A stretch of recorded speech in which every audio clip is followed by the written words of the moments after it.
They called her broken, defective, a stain on the ancient bloodlines of the Silvercrest pack. For 7 years, 19-year-old Vera Ashford has scrubbed floors, endured beatings, and swallowed the bitter truth that she will never shift. Never feel the wild freedom of her wolf.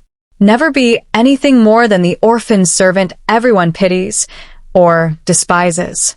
But on the night of the lunar ceremony, when visiting Alpha Dante Silverclaw looks at her with storm-dark eyes and whispers that she carries a scent he's only read about in forbidden texts, everything changes. Because Vera isn't broken. She's the last thing the ruling families ever wanted to see again. The Crimson Wolf. The first queen. The bloodline that was supposed to have died in flames 2 decades ago. And when her wolf finally awakens, it won't be with a gentle howl. It will be with the roar of vengeance. This is the story of how a servant became a queen, how a broken girl became whole, and how the wolves who tried to bury her forgot one crucial detail. You can't kill what was born to reign. The crimson moon is rising, and when it reaches its peak, the 7 packs will kneel or burn. Chapter 1. The Shame of Silvercrest. The winter wind screamed through the stone halls of Thornridge Manor like a dying animal, carrying with it the scent of pine and the promise of snow. 19-year-old Vera Ashford pressed herself against the frozen wall of the servants' corridor, her breath forming white clouds in the darkness as she listened for the sound of boots on stone. Her raven-black hair clung to her sweat-dampened face, and her silver eyes, the only beautiful thing about her, or so she'd been told, darted toward the heavy oak door separating her from her tormentors. Come out, little ghost," sang Marcus Thornridge's voice from beyond. His words dripped with the particular cruelty only a 23-year-old Alpha's son could muster. The lunar ceremony begins in an hour, and Mother insists you make your appearance. Laughter echoed off the stones. 3 voices. Marcus and his usual companions, his cousin Drake and that snake Lyra Nightshade from the Eastern Territory. All of them are blessed with their wolves. All of them are eager to watch Vera fail. Again. Vera's hands trembled as she clutched her threadbare servant's dress. Tonight was the annual lunar ceremony, where young wolves demonstrated their first shift before the assembled packs. At 19, she was already a year past the traditional age limit. She was living proof of something that shouldn't exist, a werewolf who couldn't shift. The door burst open without warning, and Marcus filled the doorway. His copper hair gleamed in the torchlight, and his amber eyes held that familiar mix of disgust and entertainment. Behind him, Drake cracked his knuckles while Lyra examined her perfectly manicured nails with studied boredom. "There you are," Marcus purred, stepping into the small space. "Hiding like always. Tell me, Vera, what do you think will happen tonight? Will your wolf finally show? Or will you embarrass House Thornridge once more?" "I don't seek to embarrass anyone, my lord," Vera whispered, keeping her gaze on the floor. 7 years of servitude had taught her that eye contact only invited violence. Perhaps it would be better if I remained here. No one needs to witness. "Oh, but they do," Lyra interrupted, her voice like honey over poison. "Everyone is simply dying to see the famous wolfless girl try again. It's become quite the entertainment. Some nobles are taking bets on how long you'll stand there before you run away in tears." Drake laughed, a sound like breaking glass. "I've got 10 silver coins that say she doesn't even make it to the platform. Probably trips on her own feet on the way up." Vera's jaw clenched, but she said nothing. Words were weapons she couldn't afford to use. "Leave her alone." The voice came from the corridor beyond, and all heads turned to see Tobias stepping into view. At 21, he was one of the manor's stable masters, his clothes perpetually stained with hay and horse sweat. His brown hair stuck up at odd angles, and his hazel eyes were bright with protective anger. "Lady Helena sent me to escort Vera to the ceremony. She's needed to serve refreshments before the ritual begins." Marcus's expression darkened. "Watch your tongue, stable boy. You forget your place." "I forget nothing, my lord," Tobias replied evenly, though Vera could see the tension in his shoulders. "But the ceremony waits for no one, and if Vera is late, Lady Helena will have all our hides." For a moment, violence hung in the air like smoke. Then Marcus stepped back with an exaggerated bow. By all means, deliver our little ghost to her destiny. We'll see you on the platform, Vera. Try not to disappoint us more than usual. They swept away in a rustle of fine clothes and cruel laughter, leaving Vera alone with Tobias in the freezing corridor. Thank you, she breathed, her legs suddenly weak. Tobias moved closer, his rough hand gentle as it steadied her elbow. They get worse every year. One day, someone's going to put Marcus in his place. That day won't come from me, Vera said bitterly, pulling away to wrap her arms around herself. I can't even shift. I'm exactly what they say. Broken, useless, a stain on the bloodline. You're not broken, Tobias said firmly, his voice dropping to barely above a whisper. My grandmother says there are old stories about wolves who manifest late. Special wolves. Wolves with gifts that take longer to wake. Vera touched the small copper pendant at her throat, the only thing she had left from her parents, dead these 7 years in what Lady Helena had called a tragic training accident. She'd been 12 then, too young to understand the whispered conversations that stopped when she entered a room. Too naive to question why the woman who'd taken her entreated her more like property than family. Special, she repeated hollowly. Is that what we're calling it now? Before Tobias could respond, a sharp voice cut through the air. Vera, stop dawdling and get to the Great Hall. The guests are arriving, and those goblets won't fill themselves. Lady Helena Thornridge appeared at the corridor's end, her silver-streaked auburn hair twisted into an elaborate style that spoke of wealth and power. At 42, she commanded respect through fear, her ice-blue eyes missing nothing. She wore a gown of deep emerald that probably cost more than Vera would earn in 10 lifetimes. Yes, my lady, Vera murmured, dropping into a curtsy. Forgive me. Helena's gaze raked over her with barely concealed contempt. You look like something the hounds dragged in. At least try to be invisible tonight. The last thing we need is for you to draw attention to yourself before your inevitable failure. She won't fail, Tobias said suddenly, and Vera's heart stopped. Helena's head snapped toward him, her expression glacial. I beg your pardon? I said she won't fail, my lady. Tobias stood straighter, though Vera could see fear flickering in his eyes. Vera is stronger than any of us know. Tonight might surprise everyone. For a long moment, Helena simply stared at him. Then her lips curved into something that might have been a smile on someone less cold. How touching. The stable boy defends the wolfless girl. Perhaps you're as defective as she is. She turned her attention back to Vera. Great Hall. Now. And Tobias? My son mentioned needing his horse prepared for tomorrow's hunt. See that it's done perfectly, or you'll find yourself without employment. She swept away, leaving the scent of expensive perfume and implied threats in her wake. You shouldn't have done that, Vera said once they were alone again. She'll make your life miserable. Tobias shrugged, though she could see the worry in his eyes. Someone needs to stand up for you. Might as well be me. The great hall blazed with light and life when Vera entered through the servants' door. Hundreds of candles flickered from iron chandeliers, casting dancing shadows on walls decorated with the crests of the 7 packs. Long tables groaned under elaborate feasts, and the air hummed with excited conversation. Vera took her place among the other servants along the wall, making herself as invisible as possible. But she couldn't help watching as the nobles arrived in waves of silk and fur, their wolves so close to the surface that power rolled off them in waves. She spotted Marcus immediately, holding court near the massive hearth. He'd changed into formal black leather that emphasized his warrior's build, and he gestured animatedly while his companions hung on every word. Beside him, his mother surveyed the gathering with satisfaction, her hand resting possessively on her son's shoulder. Quite the spectacle, isn't it? The voice came from directly beside Vera, and she jumped. A woman stood there who definitely hadn't been present a moment before, ancient and bent, with hair like storm clouds and eyes that seemed to see straight through flesh to bone. She wore the simple robes of a healer, and her weathered hands moved among the herbs and pouches hanging from her belt with practiced ease.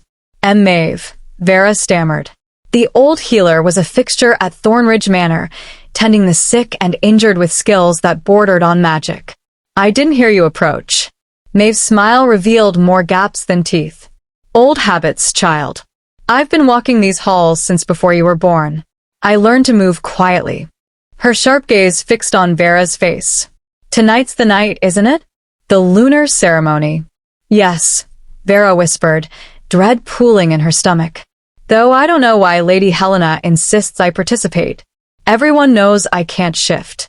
Everyone knows what they've been told, Maeve corrected cryptically. But wolves are creatures of secrets, child. Sometimes the deepest truths hide in plain sight.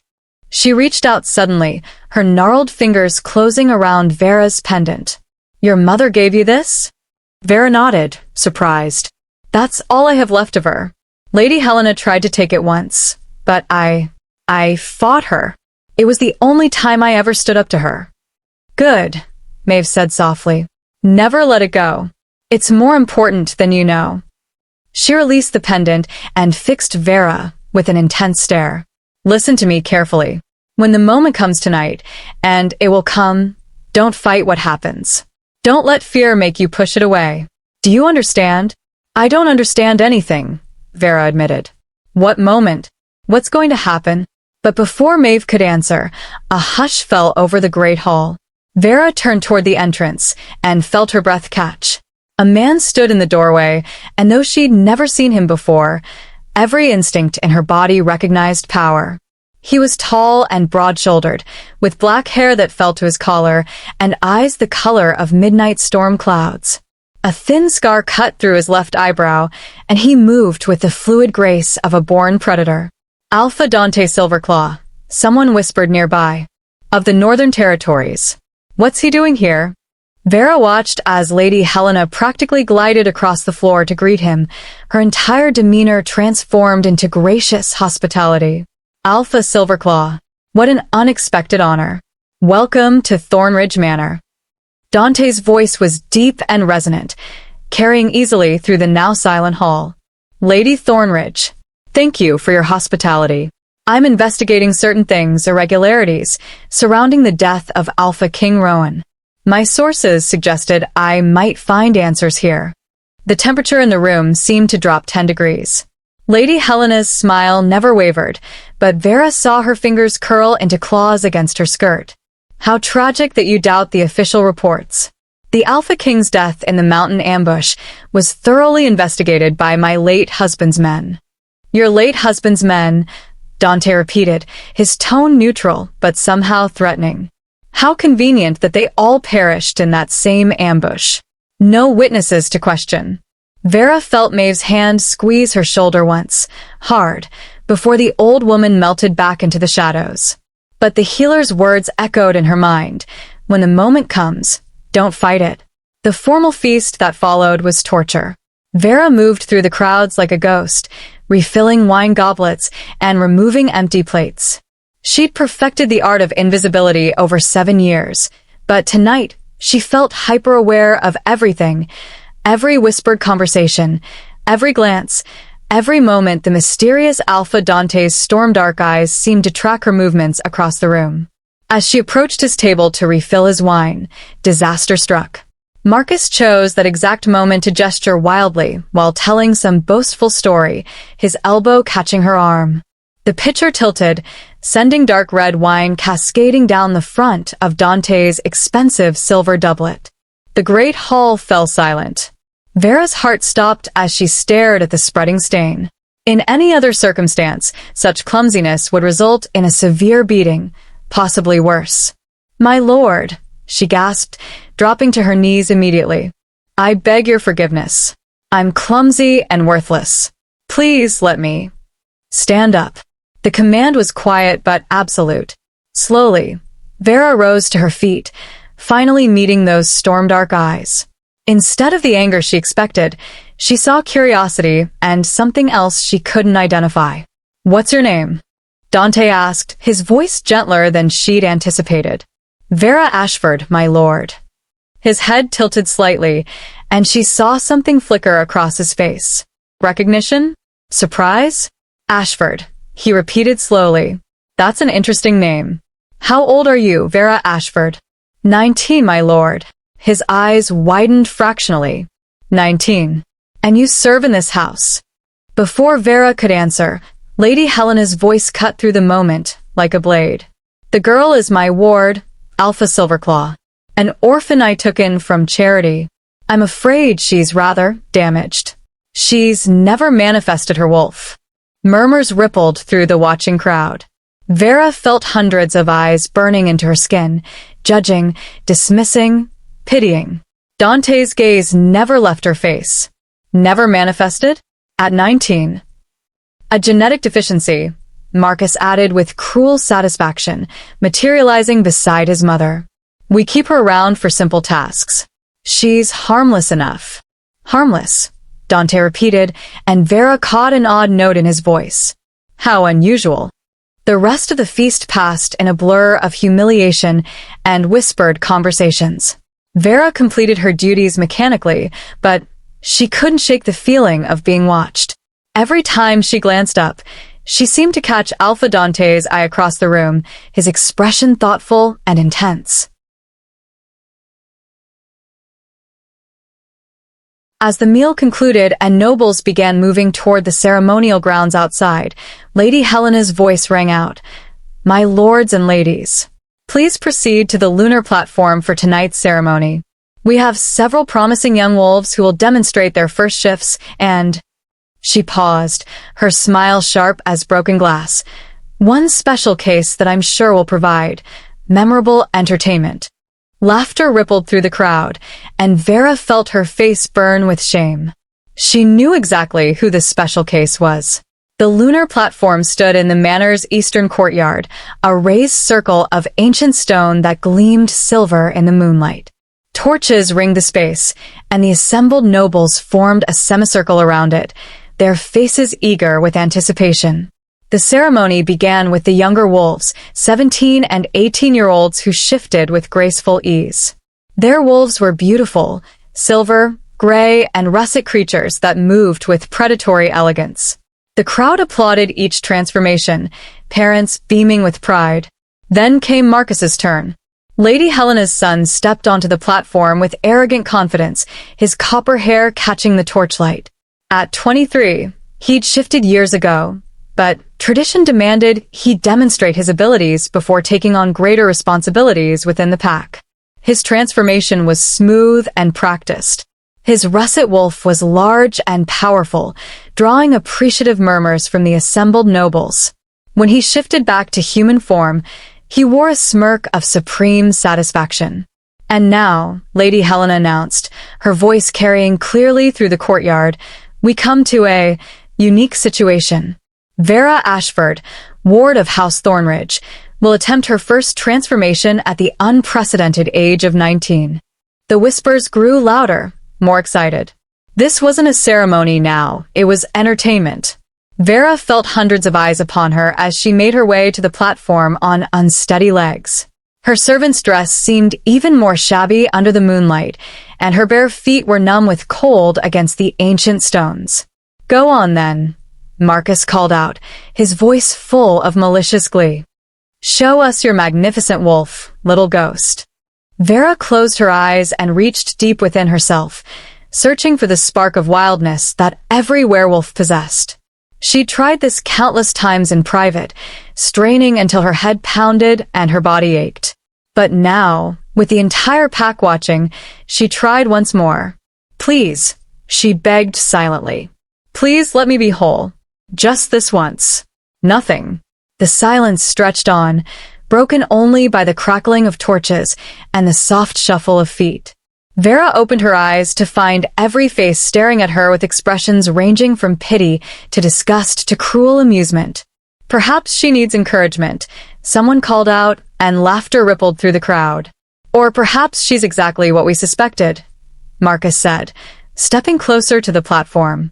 A broken thing that doesn't belong among true werewolves. The words hit her like physical blows. Vera stepped down from the platform, her cheeks burning with shame.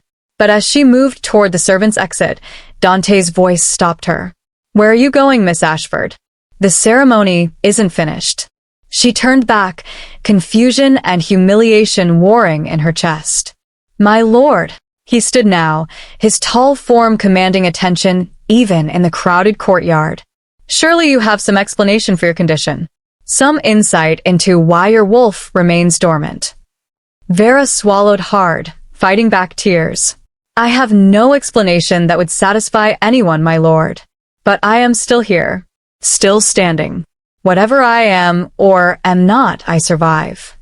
For just a moment, something shifted in the crowd's energy.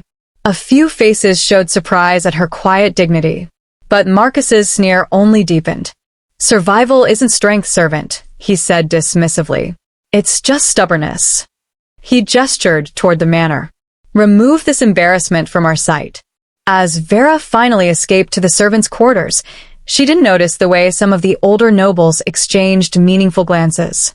Nor did she see ancient Maeve watching from the shadows with knowing eyes, her weathered hands clutching a leather-bound journal that hadn't seen daylight in 7 years. That night, Vera lay on her narrow cot, staring at the ceiling as tears tracked silently down her cheeks.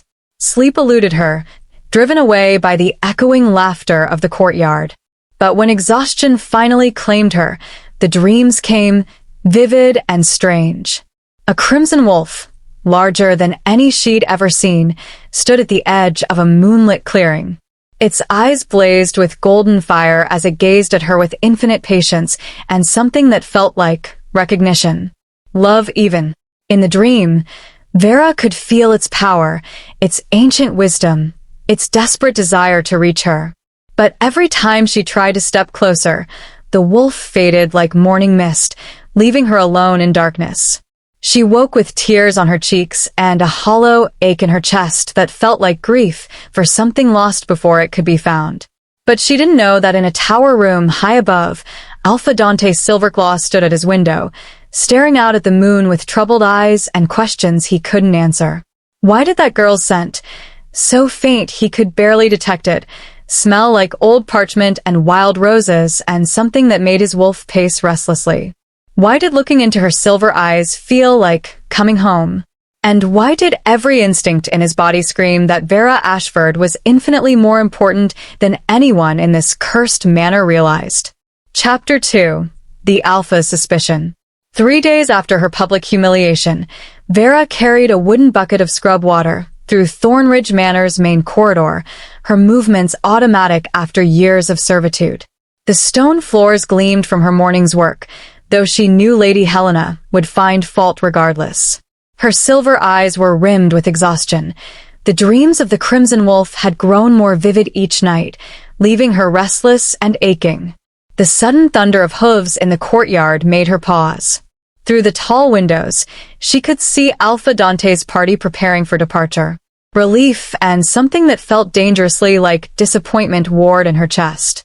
Once he left, life would return to its predictable misery. "Move, you worthless creature," Marcus's voice cut through her thoughts. He strode past her with his usual arrogance, nearly knocking the bucket from her hands. Mother wants the great hall floors scrubbed again. Apparently, last night's wine stains weren't properly removed. Vera bit back a response. The wine stains were from Marcus's own clumsiness 3 nights ago, but pointing that out would only invite violence. "And stay away from our distinguished guest," Marcus added, his amber eyes narrowing. "Mother's noticed how he watches you, and she's not pleased. Whatever game you think you're playing, forget it." "I'm playing no game, my lord," Vera said quietly. "Good. Because you're nothing, and you'll always be nothing." He shoved past her toward the stables, leaving Vera alone with her bucket and her bruised dignity. But Marcus's words echoed in her mind as she worked. "Mother noticed how he watches you. Was it true? Has Alpha Dante been watching her? And if so, why?" She was so lost in thought that she didn't hear the approach of footsteps until a deep voice spoke directly behind her. "You missed a spot." Vera's heart leaped into her throat as she spun around to find Alpha Dante standing there, his storm-dark eyes carrying a hint of amusement. He wore traveling clothes of fine black leather, clearly prepared for departure, yet he'd sought her out in this empty corridor. "My lord," she gasped, dropping into a curtsy. "I didn't hear you approach. Forgive me." You have nothing to apologize for, he said, moving closer. I came looking for you. The words sent warmth spreading through her chest, even as confusion followed. Looking for me? But why? Instead of answering directly, Dante crouched beside where she knelt on the floor, bringing them to eye level.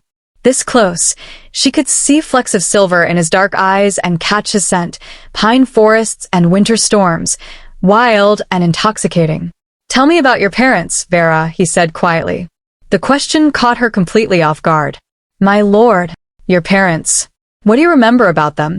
Vera's hand moved instinctively to the copper pendant at her throat. There's little to tell, my lord. They died when I was 12. A training accident in the mountains. A training accident, Dante repeated, his tone suggesting he found that explanation as unsatisfying as she did. And before they died, what did they do? My father worked with territorial records, Vera said slowly, memories surfacing that she'd tried to bury. Bloodline documentation for the 7 packs. My mother was interested in old histories, ancient legends and prophecies. Something shifted in Dante's expression. Recognition, perhaps, or understanding. Old legends? What kind of legends? Vera set down her scrub brush, her hands trembling slightly. Stories about the time before the 7 packs were divided. About the royal bloodline that once united all wolves under one banner. About the Crimson Wolf. The air between them seemed to charge with electricity. Dante's eyes darkened, and his voice dropped to barely above a whisper. The first queen. The one blessed by the moon goddess herself. You know the stories? Vera asked, surprised. Every alpha knows them, he replied, though most dismiss them as fairy tales. The first queen who could command the loyalty of all wolves. They say her bloodline carried special gifts, healing, foresight, the ability to inspire absolute devotion. But that line was destroyed in the Crimson Fire 20 years ago. Everyone knows that. Everyone knows what they've been told, Vera heard herself say, unconsciously echoing Maeve's words from the ceremony. Dante studied her face with unsettling intensity. What if I told you that some bloodlines leave traces, even when they're hidden? What if I said that true power sometimes sleeps until the right moment awakens it? Before Vera could respond, the Great Hall's doors burst open at the corridor's end. Lady Helena swept toward them with her usual dramatic flair, but Vera caught the flash of alarm in her ice-blue eyes when she saw them together. Alpha Silverclaw, Helena said, her voice honey-sweet but edged with steel. I trust you're finding everything satisfactory before your departure? Dante rose smoothly, his movement casual, but somehow protective as he positioned himself slightly in front of Vera. Quite satisfactory, thank you. I was just discussing the manor's history with Miss Ashford. She has a fascinating knowledge of territorial records. Does she? Helena's smile grew sharper. How industrious of her. Though I fear her education may be somewhat incomplete. Orphans often have such limited perspectives on historical matters. On the contrary, Dante said coolly, I find that those outside the nobility often possess the most unbiased understanding of true history. They have nothing to gain from perpetuating convenient fictions. The verbal thrust hit its mark. Helena's composure cracked just slightly, enough for Vera to glimpse the calculating intelligence beneath her gracious facade. Of course, Helena recovered smoothly. Though I wonder if your investigation wouldn't benefit from speaking with those who actually lived through recent events. Those with first-hand knowledge of Alpha King Rowan's final days. An excellent suggestion, Dante agreed. I'll be sure to interview everyone who was present during that time. Every witness, every servant, every person who might have observed something significant. The thread in his words was subtle, but unmistakable. Helena's knuckles whitened where she gripped her skirts. Naturally, she said. Transparency serves everyone's interests. She turned her attention to Vera, and her smile became predatory. Vera, dear, I believe Cook needs assistance in the kitchens. You mustn't keep her waiting. It was a dismissal, clear and final. Vera rose quickly, gathering her cleaning supplies. As she passed Alpha Dante, their fingers brushed briefly. The contact sent electricity racing up her arm, and for one startling moment, she felt something else, a presence at the edge of her consciousness, wild and powerful and achingly familiar. "Be careful," he murmured, too quietly for Lady Helena to hear. "Some secrets are more dangerous than others." The kitchens were sweltering, filled with the chaos of preparing the midday meal. Vera threw herself into work, trying to forget the lingering warmth of Dante's touch and the confusion his questions had stirred. But her mind wouldn't settle. Why had he asked about her parents? What did ancient legends have to do with her inability to shift? And why did his presence make her feel things she'd never experienced before? Safety, recognition, a pulse so strong it felt like gravity. "You look troubled, child." Vera turned to find Maeve standing in the kitchen's shadowy corner, seemingly materialized from thin air. The old healer held a basket of fresh herbs, but her storm-cloud eyes were fixed on Vera's face with unsettling intensity. "I'm fine," Vera lied, returning her attention to the vegetables she was chopping. Maeve moved closer, her weathered hands sorting through her herbs with practiced ease. "Fine," she says, while her entire world shifts beneath her feet, and she doesn't even realize it. "I don't know what you mean." "Don't you?" Maeve's voice dropped to a whisper. "The visiting Alpha watches you like you're the answer to a question he's been asking his whole life. Lady Helena grows more desperate by the hour. And those dreams you've been having, the crimson wolf at the forest's edge, they're getting stronger, aren't they?"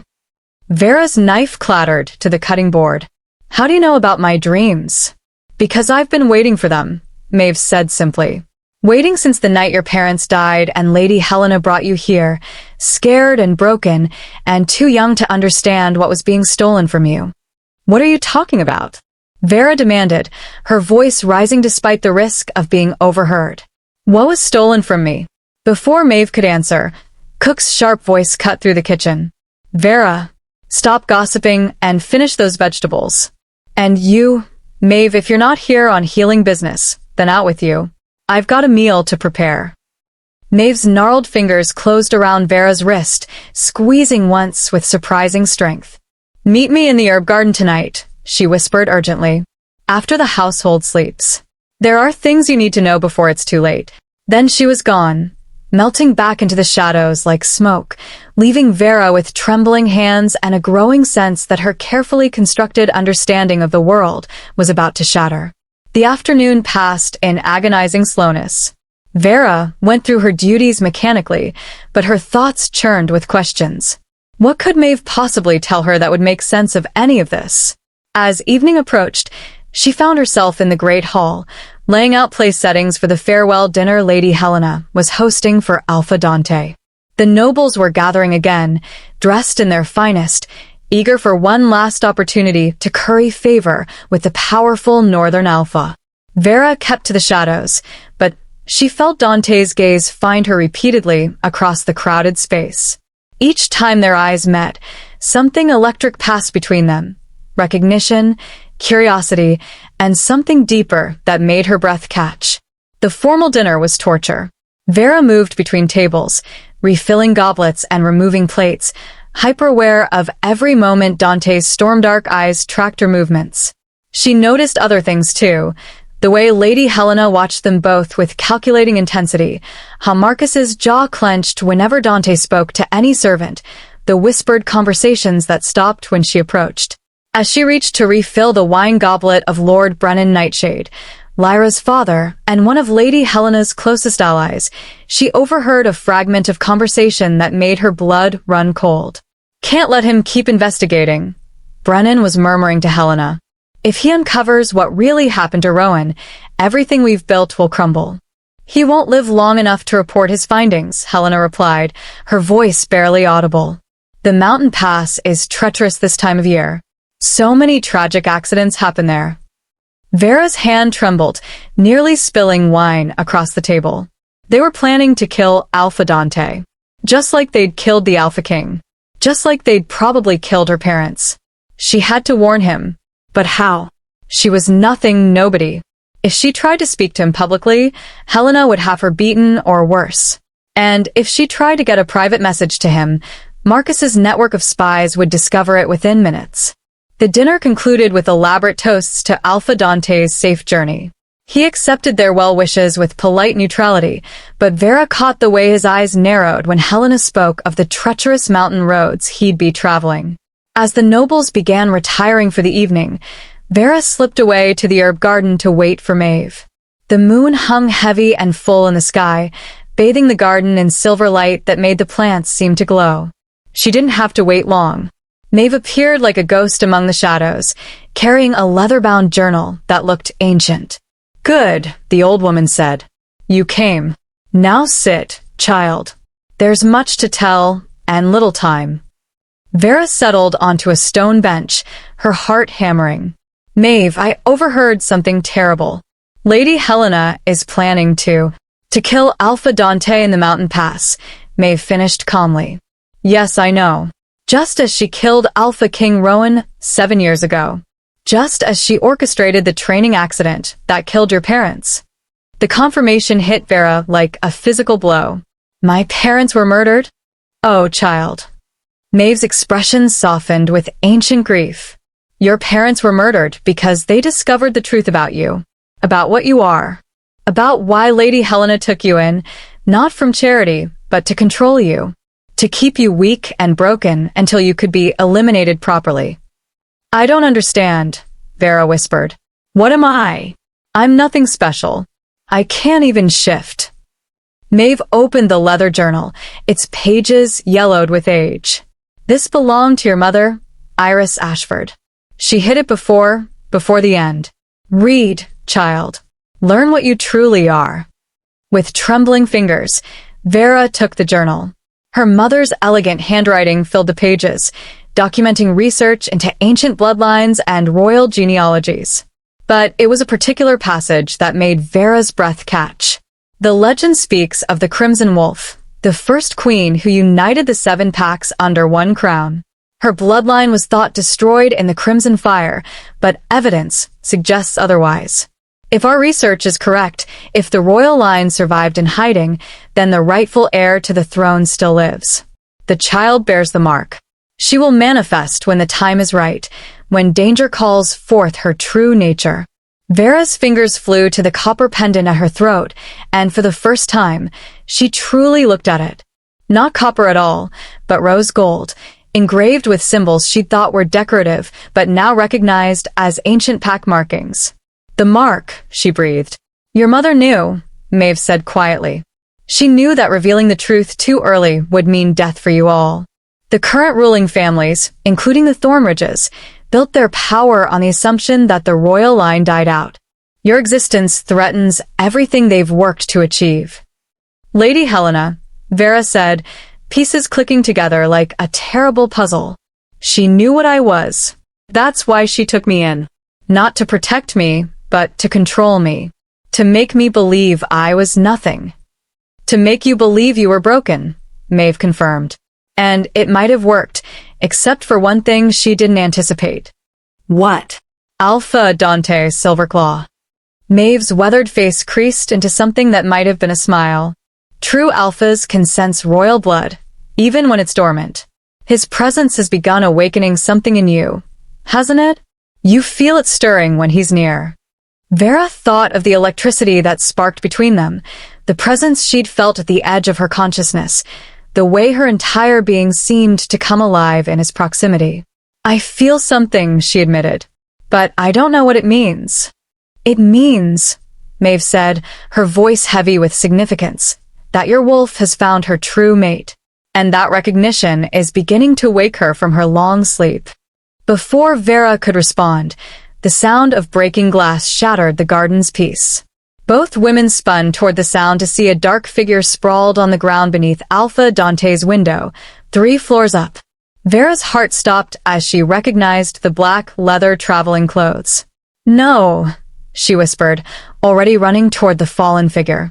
But as she drew closer, she realized it wasn't Dante who'd fallen. It was one of Marcus's men, his neck twisted at an unnatural angle.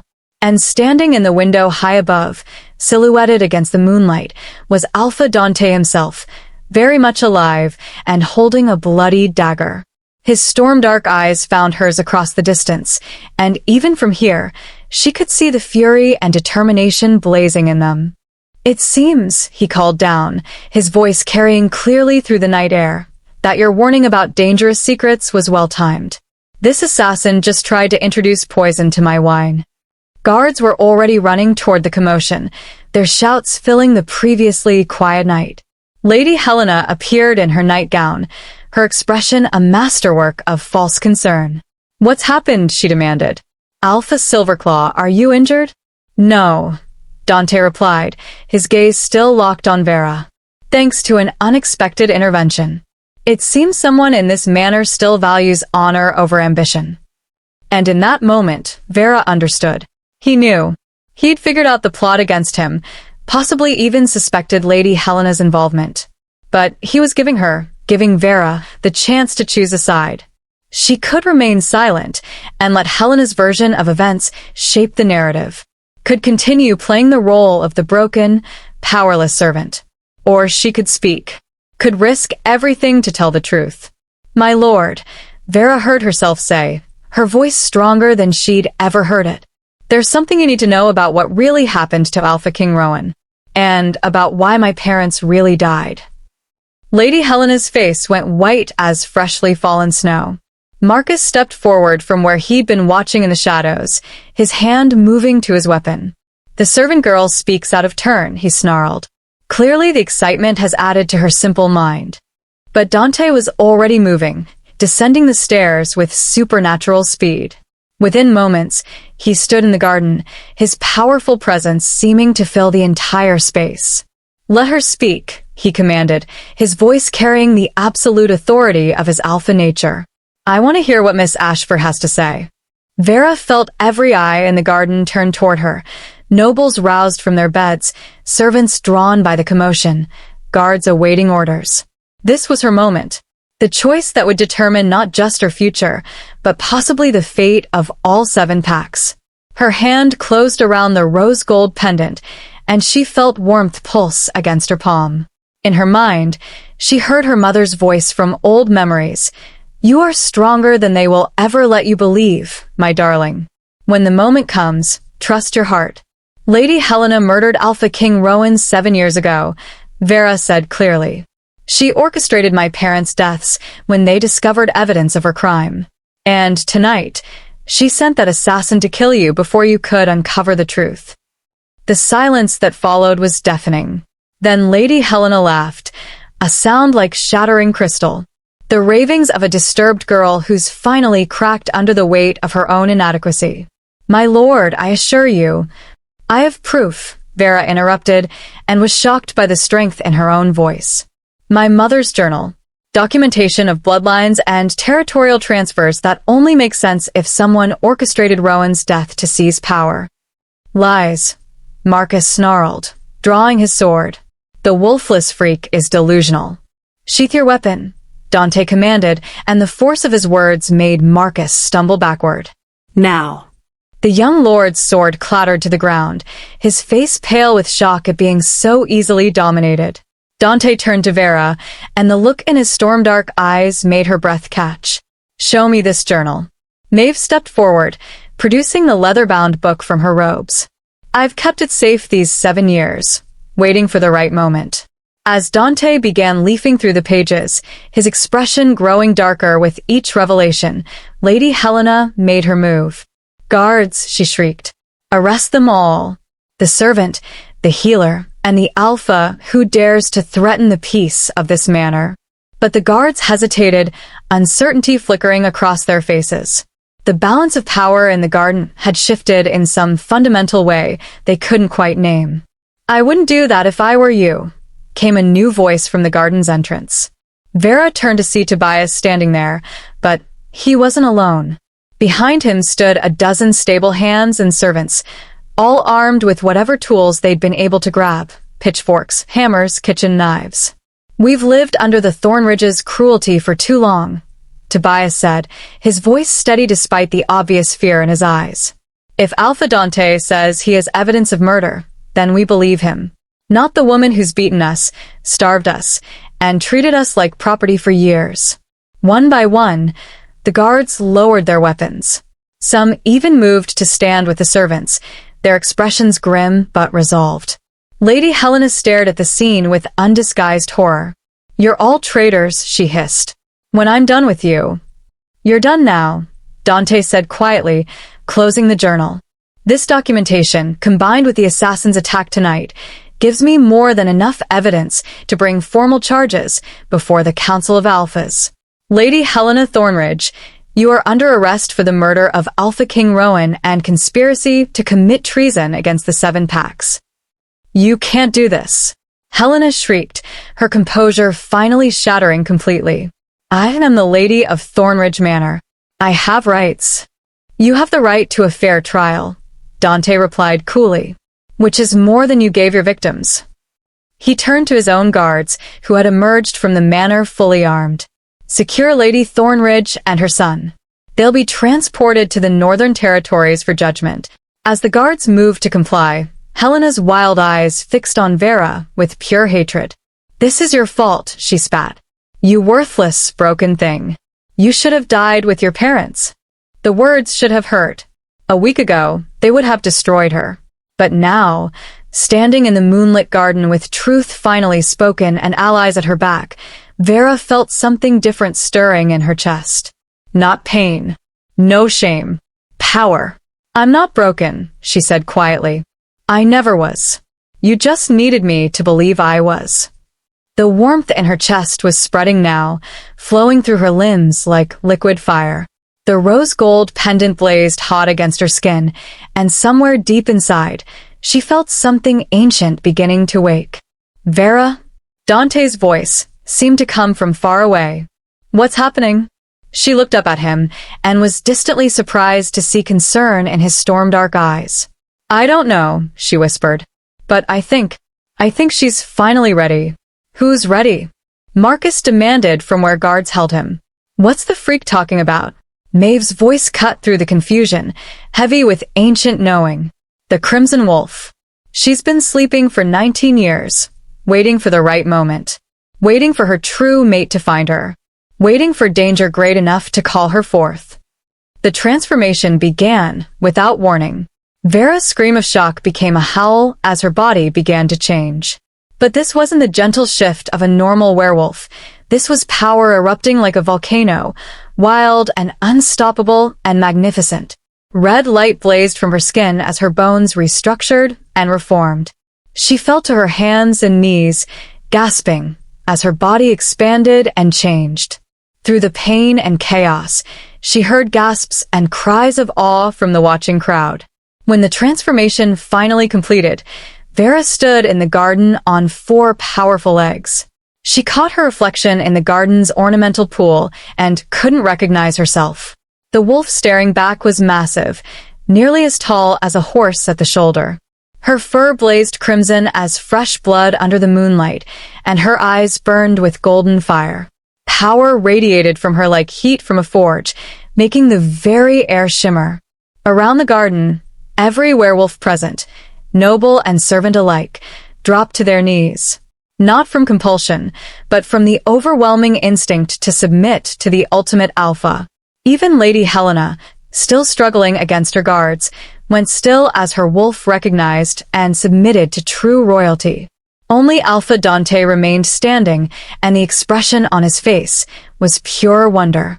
"The Crimson Wolf," he breathed. "The legends were true. You're the heir to the first queen." Vera tried to respond, but what came out was a howl that shook the very stones of Thornridge Manor, a sound of triumph, of awakening, of a bloodline finally reclaiming what had been stolen. The 7 Packs would kneel or burn, and the era of lies had just come to an end. Chapter 3. Buried Truths. The morning after Vera's transformation brought an eerie quiet to Thornridge Manor. The great house seemed to hold its breath, as if the very stones understood that everything had changed in the moonlit garden the night before. Vera woke in an unfamiliar bed, soft, warm, and nothing like the hard cot in the servants' quarters where she'd spent the last 7 years. For a moment, confusion clouded her thoughts. Then memory crashed over her like a wave. The journal, the assassination attempt, her transformation into the Crimson Wolf. She sat up quickly, her hand flying to her throat. The rose gold pendant still hung there, warm against her skin. But everything else about her felt different, stronger, more alive, as if she'd been walking through fog her entire life and had only just stepped into sunlight. "Easy," came Alpha Dante's deep voice from across the room. "You've been asleep for nearly 12 hours. Your body needs time to recover from the shift." Vera turned to find him sitting in a chair by the window, still dressed in his traveling clothes from the night before. His storm-dark eyes were rimmed with exhaustion, but they brightened when they met hers. "Where am I?" she asked, her voice rough with sleep. "My chambers," he replied. "The most secure room in the manor. After last night's events, I wasn't about to leave you unprotected in the servants' quarters." He rose and moved closer, his expression gentle. "How do you feel?" Vera considered the question carefully. "Different. Like I've been carrying a weight I didn't know was there, and someone finally lifted it." She looked down at her hands, the same pale, slender fingers as always, but somehow they felt capable of things she'd never imagined. "Is it real? Did I actually shift, or was it some kind of fever dream?" "It was real," Dante confirmed, his voice carrying a note of awe. "The most magnificent transformation I've ever witnessed. Every wolf in that garden felt your power, Vera. There's no denying what you are now. What she was. The heir to the first queen. The Crimson Wolf reborn." The titles felt impossible, like clothes meant for someone else. Before she could respond, a sharp knock sounded at the door. Dante moved to answer it, revealing Maeve carrying a tray laden with food and steaming tea. "Good, you're awake," the old healer said, pushing past Dante with the familiarity of someone who'd tended too many injuries to stand on ceremony. "Eat." Shifting for the first time takes enormous energy, especially a shift like yours. Vera accepted the tray gratefully, suddenly aware of ravenous hunger. As she ate, Maeve and Dante exchanged a look that spoke of conversations held while she slept. "What's happened?" Vera asked between bites. "Where's Lady Helena?" "Marcus." "Secured in the manor cells," Dante replied, settling into the chair across from her bed. "Under heavy guard and facing formal charges before the Council of Alphas. The evidence in your mother's journal, combined with the assassination attempt and witness testimony, should be more than sufficient to convict them." "And the other nobles?" "The ones who were here for the ceremony. Most have already departed," Dante said, his expression darkening, eager to distance themselves from the scandal. "Though I suspect several were complicit in Helena's schemes. Rooting out the full conspiracy will take time." Maeve settled onto the edge of the bed, her storm-cloud eyes fixed on Vera with uncomfortable intensity. "Time we may not have. Now that you've manifested, child, there are those who will see you as a threat to be eliminated rather than a queen to be served." The words sent ice through Vera's veins. "What do you mean?" "I mean," Maeve said heavily, "that the current ruling families have built their power on the assumption that the royal bloodline died out. Your existence challenges the legitimacy of every territorial claim, every trade agreement, every political alliance made in the last 20 years. Some will welcome the return of true leadership. Others will do anything to preserve the status quo." Dante's jaw clenched. "Which is why we need to move quickly. The Council of Alphas meets in 3 weeks at Silver Peak Hold. If we can present your case there, with proper evidence and testimony, we might be able to secure enough support to protect you." "And if we can't?" Vera asked quietly. The silence that followed was answer enough. "There's something else you need to understand," Maeve said, reaching into her robes to withdraw the leather-bound journal. "Your mother didn't just document Lady Helena's crimes. She uncovered the full history of your bloodline, including why the Crimson Wolf manifests so rarely." Vera set down her half-eaten meal, her appetite suddenly gone. "Tell me." Maeve opened the journal to a page marked with a pressed flower. Bloodroot, Vera recognized, the same flower her mother used to wear in her hair. "The first queen wasn't just powerful," Maeve began, her voice taking on the cadence of ancient stories. "She was chosen by the moon goddess herself to unite the packs and end centuries of war. But such power comes at a price. What kind of price? The Crimson Wolf manifests only in times of great need, Maeve explained. When the packs face threats that could destroy them all. And she manifests only in those who possess both the royal bloodline and a soul strong enough to bear the burden of leadership. The old healer's gaze softened. Your mother knew you were special from the moment you were born. The mark of the first queen appeared on your shoulder blade, a crimson wolf encircled by 7 stars, one for each pack. Vera's hand flew to her left shoulder, where she'd always had what she thought was a birthmark. I've had that mark my whole life. I thought it was just a mark. Nothing about you is just anything, Dante said quietly, his eyes holding hers with unsettling intensity. Which is why your mother and father worked so hard to protect you. And why did they die when Lady Helena discovered the truth? The mention of her parents brought fresh grief surging up. Tell me what happened to them. The truth this time. Maeve's weathered face creased with old sorrow.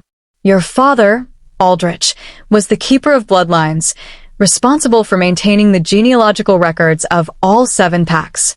In that role, he had access to documents that others wanted to remain buried. He discovered that Lady Helena had falsified territorial claims after Alpha King Rowan's death, seizing lands that should have gone to other houses. But that wasn't all he found, Dante added, his voice grim.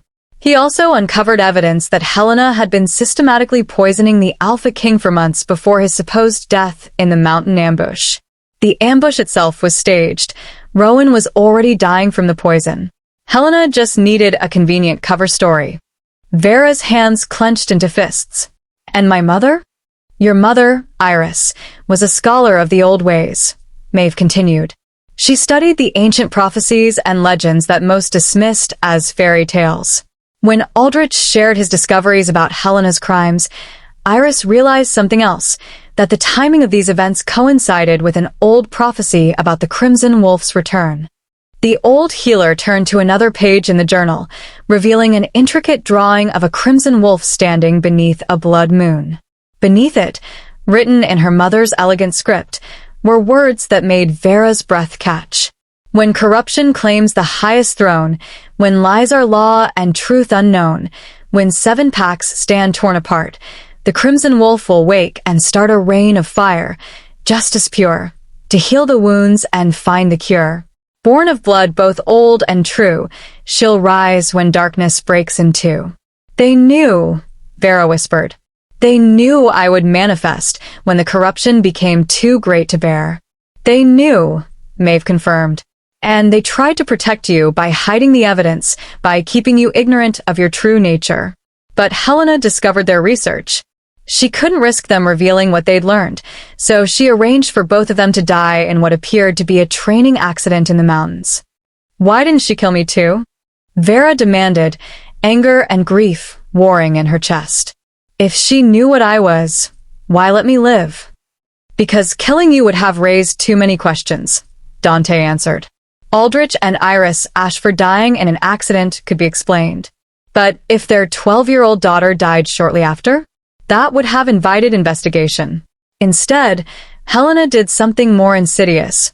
She took you in as her ward, appeared to be the gracious benefactor, and then systematically broke you down until you believed you were nothing. The cruelty of it stole Vera's breath. 7 years of abuse, of humiliation, of being told she was broken and worthless, all designed to keep her from discovering her true power. She needed you weak, Maeve said gently. Needed you to believe you had no wolf, no power, no value. Because as long as you believed that, you were no threat. But she made one critical mistake. What mistake? She underestimated your strength, Dante said, his voice carrying a note of admiration. 7 years of abuse would have destroyed most people. But you survived. More than survived. You kept your compassion, your dignity, your capacity for hope. Those qualities are what mark you as truly worthy of the royal bloodline. Vera looked down at her hands, remembering all the times they'd been raw from scrubbing floors, bleeding from broken dishes, trembling from cold and exhaustion. She'd survived, yes. But at what cost? I don't feel worthy, she admitted quietly. I feel like a servant playing dress-up in a queen's clothes. Maeve's gnarled hand closed over hers. Every true leader feels that way at first. The difference between a good ruler and a tyrant is that a good ruler never stops questioning whether they're worthy. A commotion in the hallway interrupted their conversation. Raised voices, the sound of boots on stone. Then Tobias burst through the door looking wild-eyed and desperate. "My lord," he gasped, addressing Dante. "You need to come quickly. Lady Helena is demanding an audience. She says she has information about a threat to Miss Vera's life, but she'll only speak to the three of you together." Dante's expression darkened. "A trap?" Possibly, Tobias admitted. "But she's secured in the cells. What harm could she do?" Vera rose from the bed, surprised to find her legs steady despite her ordeal. "I want to hear what she has to say." "Vera," Dante began, concern clear in his voice. "I spent 7 years cowering from that woman," Vera interrupted, her voice stronger than she'd ever heard it. "I won't cower anymore. If she has information about a threat, I need to know." After a moment, Dante nodded. "Very well, but I won't leave your side." The manor cells were located in the oldest part of the structure, carved from living rock and perpetually cold. Lady Helena occupied the largest cell, but even imprisonment couldn't fully diminish her presence. She sat on the narrow bench with her back straight, her silver-streaked auburn hair immaculate despite a night in custody. But her ice-blue eyes held something new when they fixed on Vera, not contempt, but calculation mixed with something that might have been fear.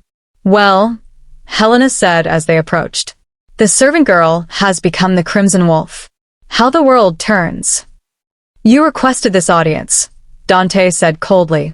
"Speak your piece or waste someone else's time." Helena's lips curved into a smile that held no warmth. "So impatient, Alpha Silverclaw. But then, you don't understand the full scope of what you've uncovered, do you?" Her gaze shifted to Vera. "Did they tell you about the Covenant girl? About what your precious mother agreed to all those years ago?" Vera's blood ran cold. "What covenant?" "Oh, this is delicious," Helena purred. "They didn't tell you." "Maeve, I'm surprised. I thought you'd want the girl to know the whole truth." "Whatever you're about to say is likely a lie designed to create division," Maeve warned. "Don't listen to her, child." But Vera stepped closer to the cell bars, her silver eyes locked on Helena's face. "Tell me." Helena leaned forward, her voice dropping to a conspiratorial whisper. "When your mother discovered she carried the royal bloodline, she faced a choice. The old families, including mine, offered her a deal. She could live peacefully, raise her child in obscurity, and the bloodline would be allowed to die out naturally. No violence, no persecution. Just silence." And Vera pressed, though dread pooled in her stomach. "And she agreed," Helena said, watching Vera's face with evident satisfaction. "Iris Ashford signed a covenant promising that she would never reveal the truth of the royal bloodline, never train her daughter in the old ways, and never attempt to reclaim the throne. In exchange, you would be allowed to live." The words hit Vera like physical blows. "You're lying." "Am I?" Helena reached into her dress and withdrew a folded parchment, sliding it through the bars. "See for yourself. Your mother's signature, sealed with her blood. A covenant witnessed by representatives of all 7 packs." With trembling hands, Vera unfolded the parchment. The words swam before her eyes, but there was no mistaking her mother's elegant handwriting or the dried blood seal at the bottom. "I, Iris Ashford, do hereby swear upon the moon goddess that I will neither claim nor pursue any rights to the throne of the 7 packs. I will raise my daughter in ignorance of her heritage and will take all measures to ensure the royal bloodline ends with her generation. In exchange, we shall be granted lives of peace and protection. Sign this day under witness of the 7 alphas. Iris Ashford." "She promised to let the bloodline die," Vera whispered, her voice hollow. "She agreed to let everything end." "She had no choice," Maeve said urgently, moving to Vera's side. "Child, you must understand, the old family threatened to kill you both if she didn't sign. She was buying time, hoping to find another way." "Was she?" Helena asked mockingly. Or did she simply realize that the age of royal bloodlines was over? That the seven packs were better served by strong territorial leaders than by outdated notions of divine right? Dante's hand settled on Vera's shoulder, his touch grounding her. Even if this covenant existed, it was signed under duress. It has no legal standing. Doesn't it? Helena challenged. The Council of Alphas recognized it. Every major house accepted it. And now here you stand, Alpha Silverclaw, championing a girl whose own mother agreed should never rule. How do you think that will play at Silver Peak Hold? The political trap was masterful. Even if they proved Helena's crimes, even if they presented evidence of Vera's bloodline, the covenant would undermine everything. The other alphas could claim they were simply honoring an agreement made in good faith. Why tell us this? Vera asked, her voice barely above a whisper. What do you gain? Helena's smile widened. Because, dear girl, I'm offering you the same choice I offered your mother. Walk away. Take your wolf, your mate, and disappear into obscurity. Live your life in peace. In exchange, I'll ensure my allies don't spend the next decade hunting you across the seven packs. You're in no position to make deals, Dante growled. Aren't I? Helena leaned back against the wall, utterly confident. My son may be imprisoned, but I have allies throughout the territories. Some in very high places.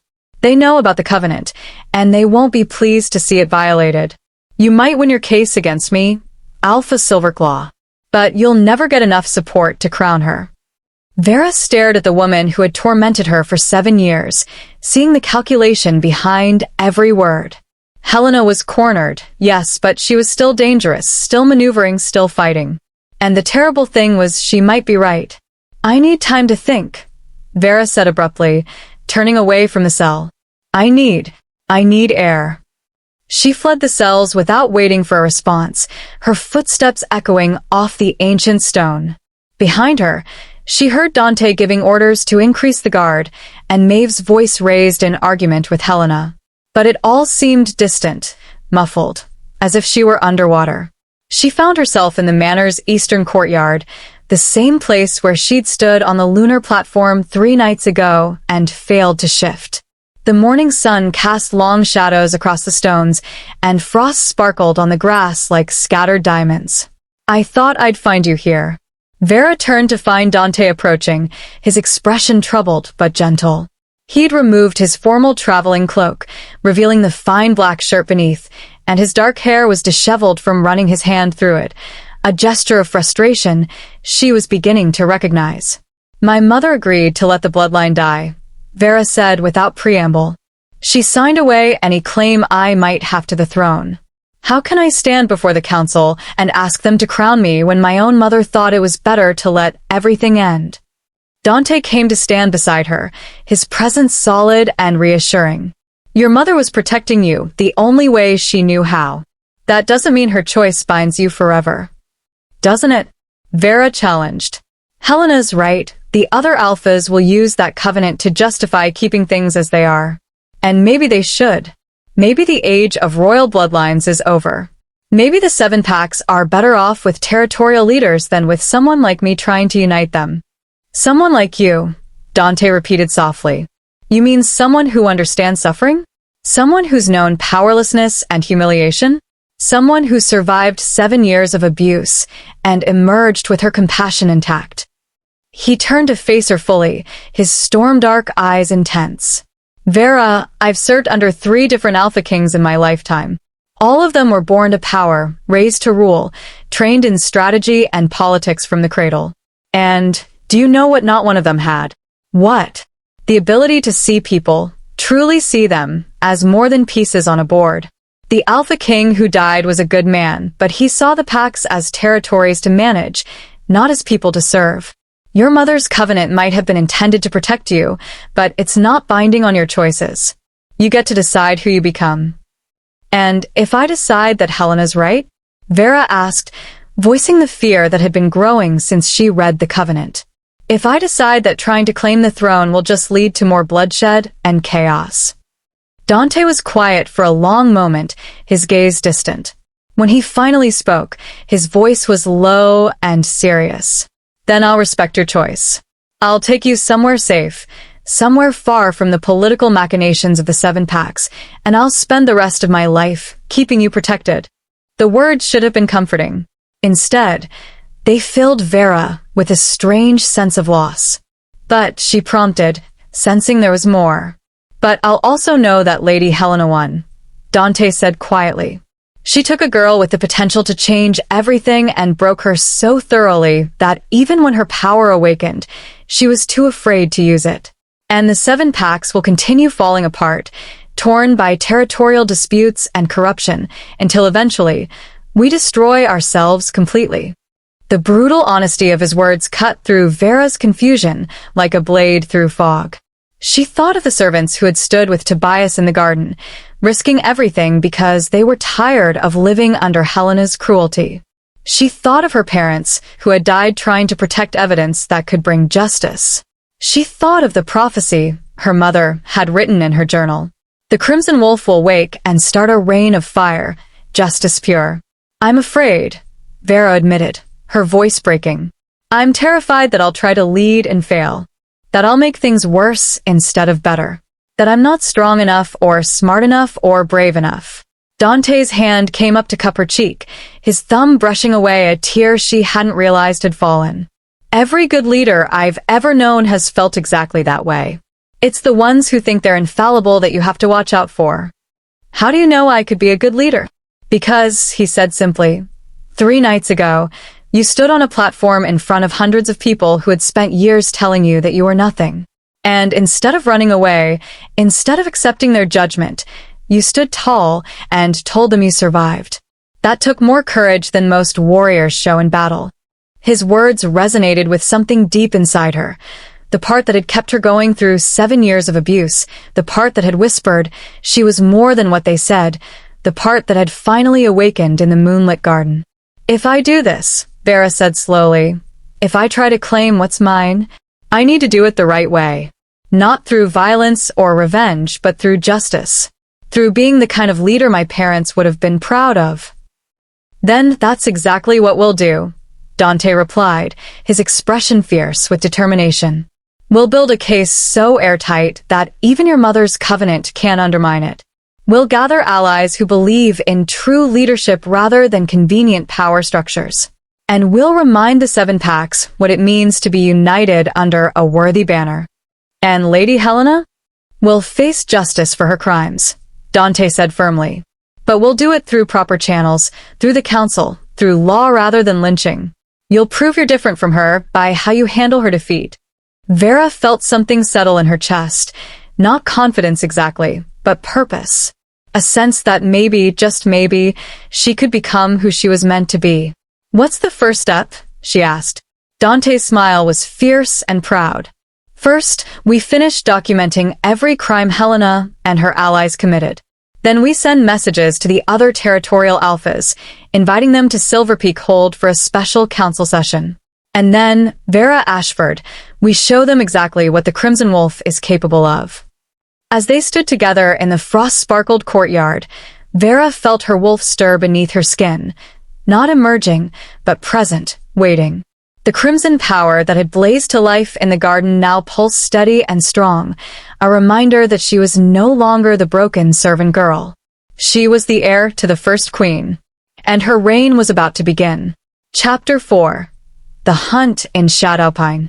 10 days after Lady Helena's arrest, Alpha Dante announced a grand hunting expedition into the Shadowpine forest to mark the changing of seasons and honor his continued investigation. The proclamation sent Thornridge Manor into a flurry of activity as nobles polished weapons and servants prepared supplies for the 3-day venture into the wild lands. Vera watched the preparations with growing unease, her newfound awareness making her sensitive to the undercurrents of tension flowing through the manor. Since her transformation, she'd noticed things she'd never perceived before. The way certain nobles avoided her eyes, how conversations stopped when she entered rooms, the scent of fear and resentment that clung to some of Helena's former allies. "You look troubled, child," Maeve observed as they worked together in the healing rooms, preparing medical supplies for the hunting party. Vera's hands paused over a bundle of blood moss, a healing herb that stopped bleeding but burned like fire when applied. Something feels wrong about this hunt. Marcus has been too quiet since his mother's arrest, and I've seen him exchanging looks with Garrett Ironfang and that snake Lyra Nightshade. Trust your instincts, the old healer advised, her weathered fingers selecting particular herbs with practiced care. Your bloodline carries gifts of foresight. The closer you come to fully accepting your power, the stronger these premonitions will become. But what can I do? Vera asked, frustration creeping into her voice. I may have shifted once, but I'm still learning to control it. And no one listens to. She stopped herself. Old habits dying hard. No one will take a warning seriously from someone who was scrubbing floors 2 weeks ago. Maeve's storm cloud eyes fixed on her with uncomfortable intensity. You're not that servant anymore, Vera. Every moment you spend thinking of yourself that way, you give Helena and her allies power over you. She paused, then added carefully. Besides, there's one person who would listen. One person who's been listening since the moment he arrived. Heat crept up Vera's cheeks as she understood Maeve's meaning. Alpha Dante had barely left her side since her transformation, personally overseeing her safety and including her in discussions about the upcoming council session. His attention was both thrilling and terrifying, a reminder that her entire world had shifted in ways she was still struggling to understand. As if summoned by her thoughts, Dante appeared in the doorway of the healing rooms. He wore practical hunting leathers that emphasized his powerful frame, and his dark hair was tied back with a leather cord. His storm-dark eyes found hers immediately, and that now-familiar electricity sparked between them. Miss Ashford, he said formally, though his voice carried warmth meant only for her. Might I have a word? Maeve made a shooing motion with her gnarled hands. Go on, girl. These supplies can wait. Vera followed Dante into the corridor, acutely aware of the servants and nobles who watched their every interaction with hungry curiosity. He led her to a small alcove near the eastern tower, private enough for conversation but public enough to preserve propriety. I wanted to speak with you about the hunt, Dante began without preamble. I know it's traditional for such expeditions to be nobles only, but given recent events, I'd feel better if you were present. Vera's heart skipped. You want me to come on the hunt? I want you safe, he corrected, his expression serious. And I don't trust leaving you here with Helena's sympathizers while I'm 3 days' ride into Shadowpine. If you're with the hunting party, I can ensure your protection. But the other nobles can adjust their expectations, Dante interrupted firmly. You're not a servant anymore, Vera. You're the heir to the first queen, under my personal protection. Anyone who objects can take it up with me directly. The declaration should have filled her with confidence. Instead, it highlighted how precarious her position remained. She wasn't a servant, true, but she wasn't yet acknowledged as royalty either. She existed in a strange liminal space, neither one thing nor the other. What if I slow everyone down? Vera asked quietly. I've never been on a noble's hunt before. I don't know the protocols, or...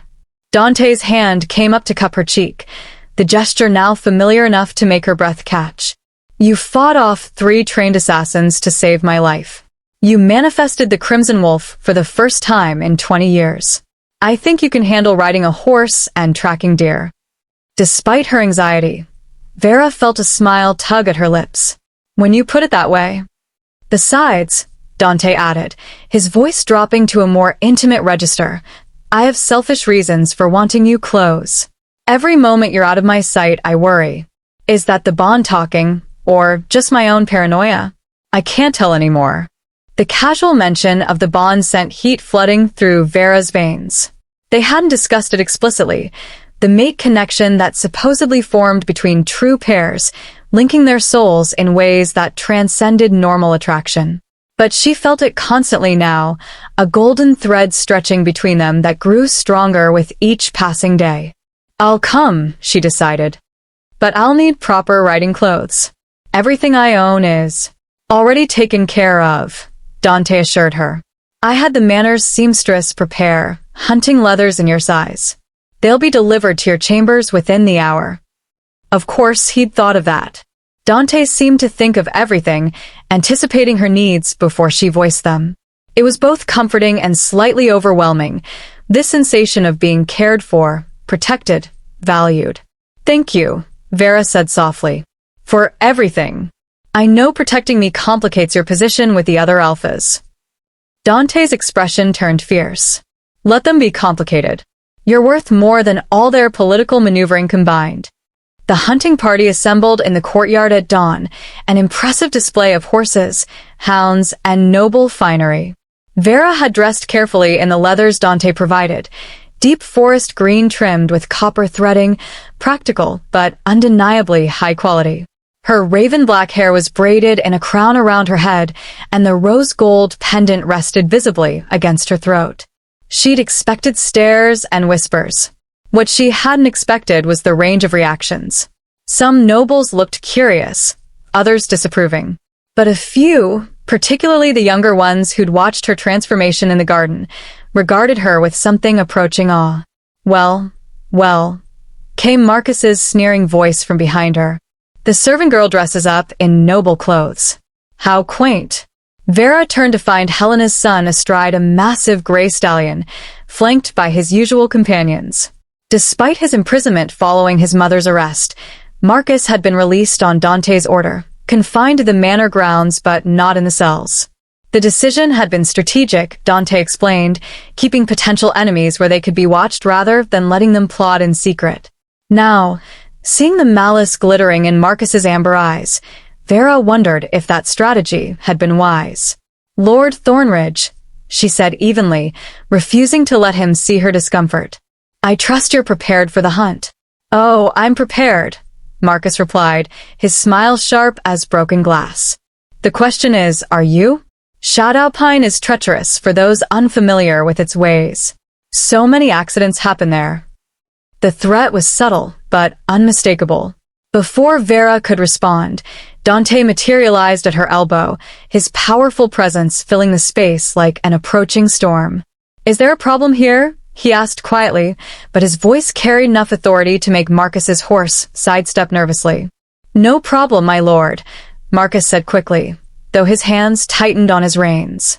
"Just offering friendly advice to our guest." "How thoughtful," Dante said, his tone making it clear he found nothing thoughtful about it. "I'm sure Miss Ashford appreciates your concern. Now, if you'll excuse us, we need to review the riding order." He guided Vera away from Marcus with a gentle hand on her elbow, leading her to where a beautiful chestnut mare waited, already saddled and bridled. The horse was smaller than the war horses the nobles rode, but its intelligent eyes and graceful lines spoke of quality breeding. "She's called Ember," Dante said, running a hand down the mare's neck. "Gentle but fast, and she has excellent instincts. She'll take care of you." Vera approached slowly, letting Ember sniff her hand before stroking the soft nose. The mare nickered softly, and Vera felt an unexpected connection, as if the animal recognized something in her that others couldn't see. "She's beautiful," Vera breathed. "She's yours," Dante replied. "A gift, to mark your new status." The generosity of it stole Vera's words. In the servants' quarters, she'd owned nothing but the clothes on her back and her mother's pendant. Now she had fine leathers, private chambers, and a horse that probably cost more than most families earned in a year. "I don't know what to say," she admitted. "Say you'll be careful," Dante murmured, stepping closer so only she could hear. "I meant what I said about Marcus. He and his allies are desperate, and desperate people are dangerous." "I'll be careful," Vera promised. "But Dante, you should be careful too. I have a bad feeling about this hunt." His storm-dark eyes studied her face with unusual intensity. "Your foresight speaking? Maybe. Or maybe just common sense. Either way, something feels wrong." Before Dante could respond, the hunting master's horn sounded, signaling the party's departure. Nobles mounted their horses in a flurry of activity, hounds baying with excitement, servants loading the last of the supply wagons. Vera settled into Ember's saddle, grateful for the riding lessons Tobias had secretly given her over the years when Helena wasn't watching.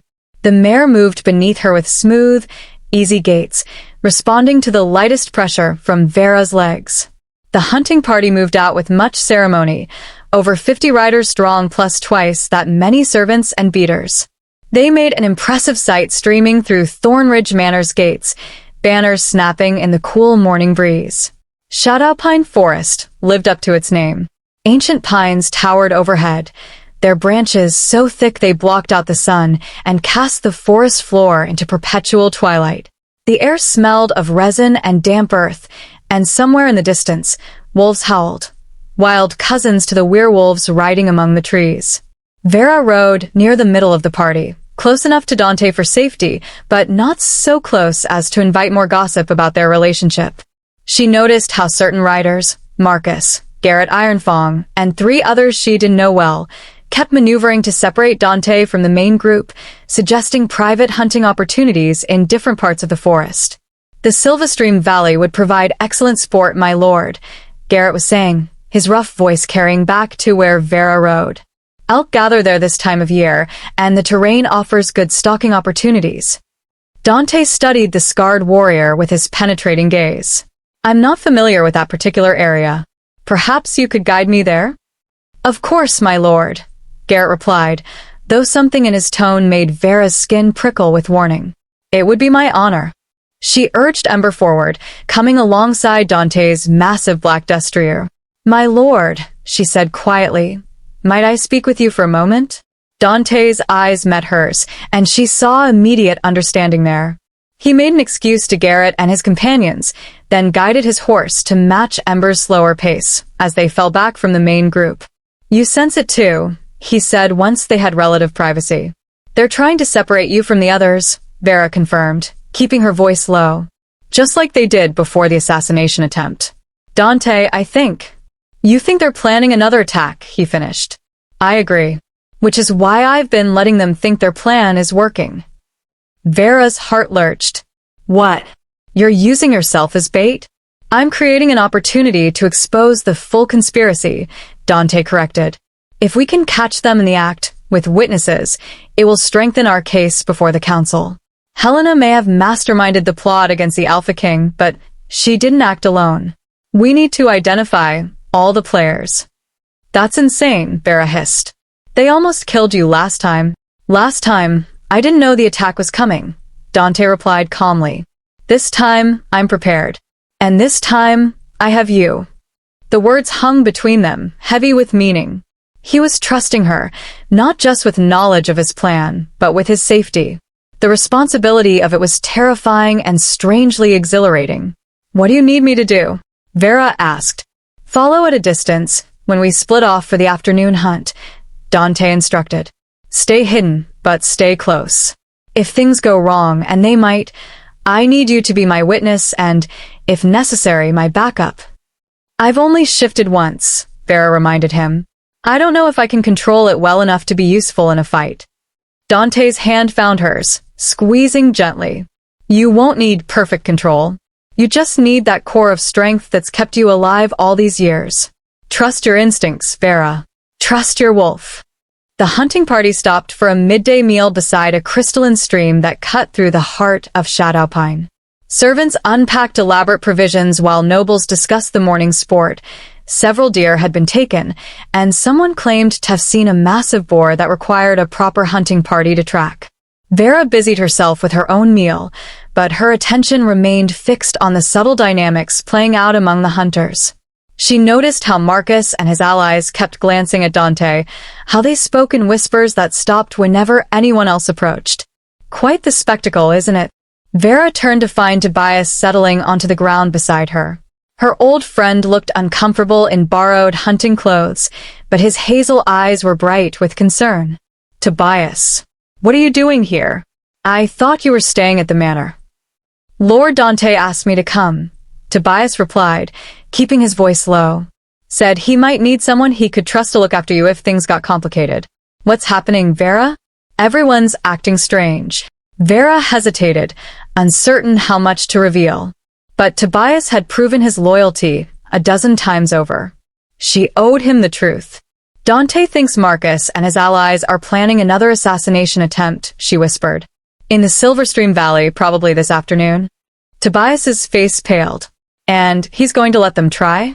He wants to expose the full conspiracy. Catch them in the act with witnesses. Vera's hands clenched in her lap. I'm supposed to follow them, stay hidden, and intervene only if things go wrong. That's madness, Tobias breathed. Vera, you can't. I have to, she interrupted. Don't you see? This is the only way to prove that Helena wasn't acting alone. If we can show the council that multiple noble houses were involved in the conspiracy, it strengthens our entire case. Tobias studied her face for a long moment. You've changed, he said finally. Not just the wolf, but you stand differently now. Speak differently. Like you finally believe you're worth something. I'm trying to, Vera admitted. Though half the time I still feel like that terrified servant girl waiting for the next beating.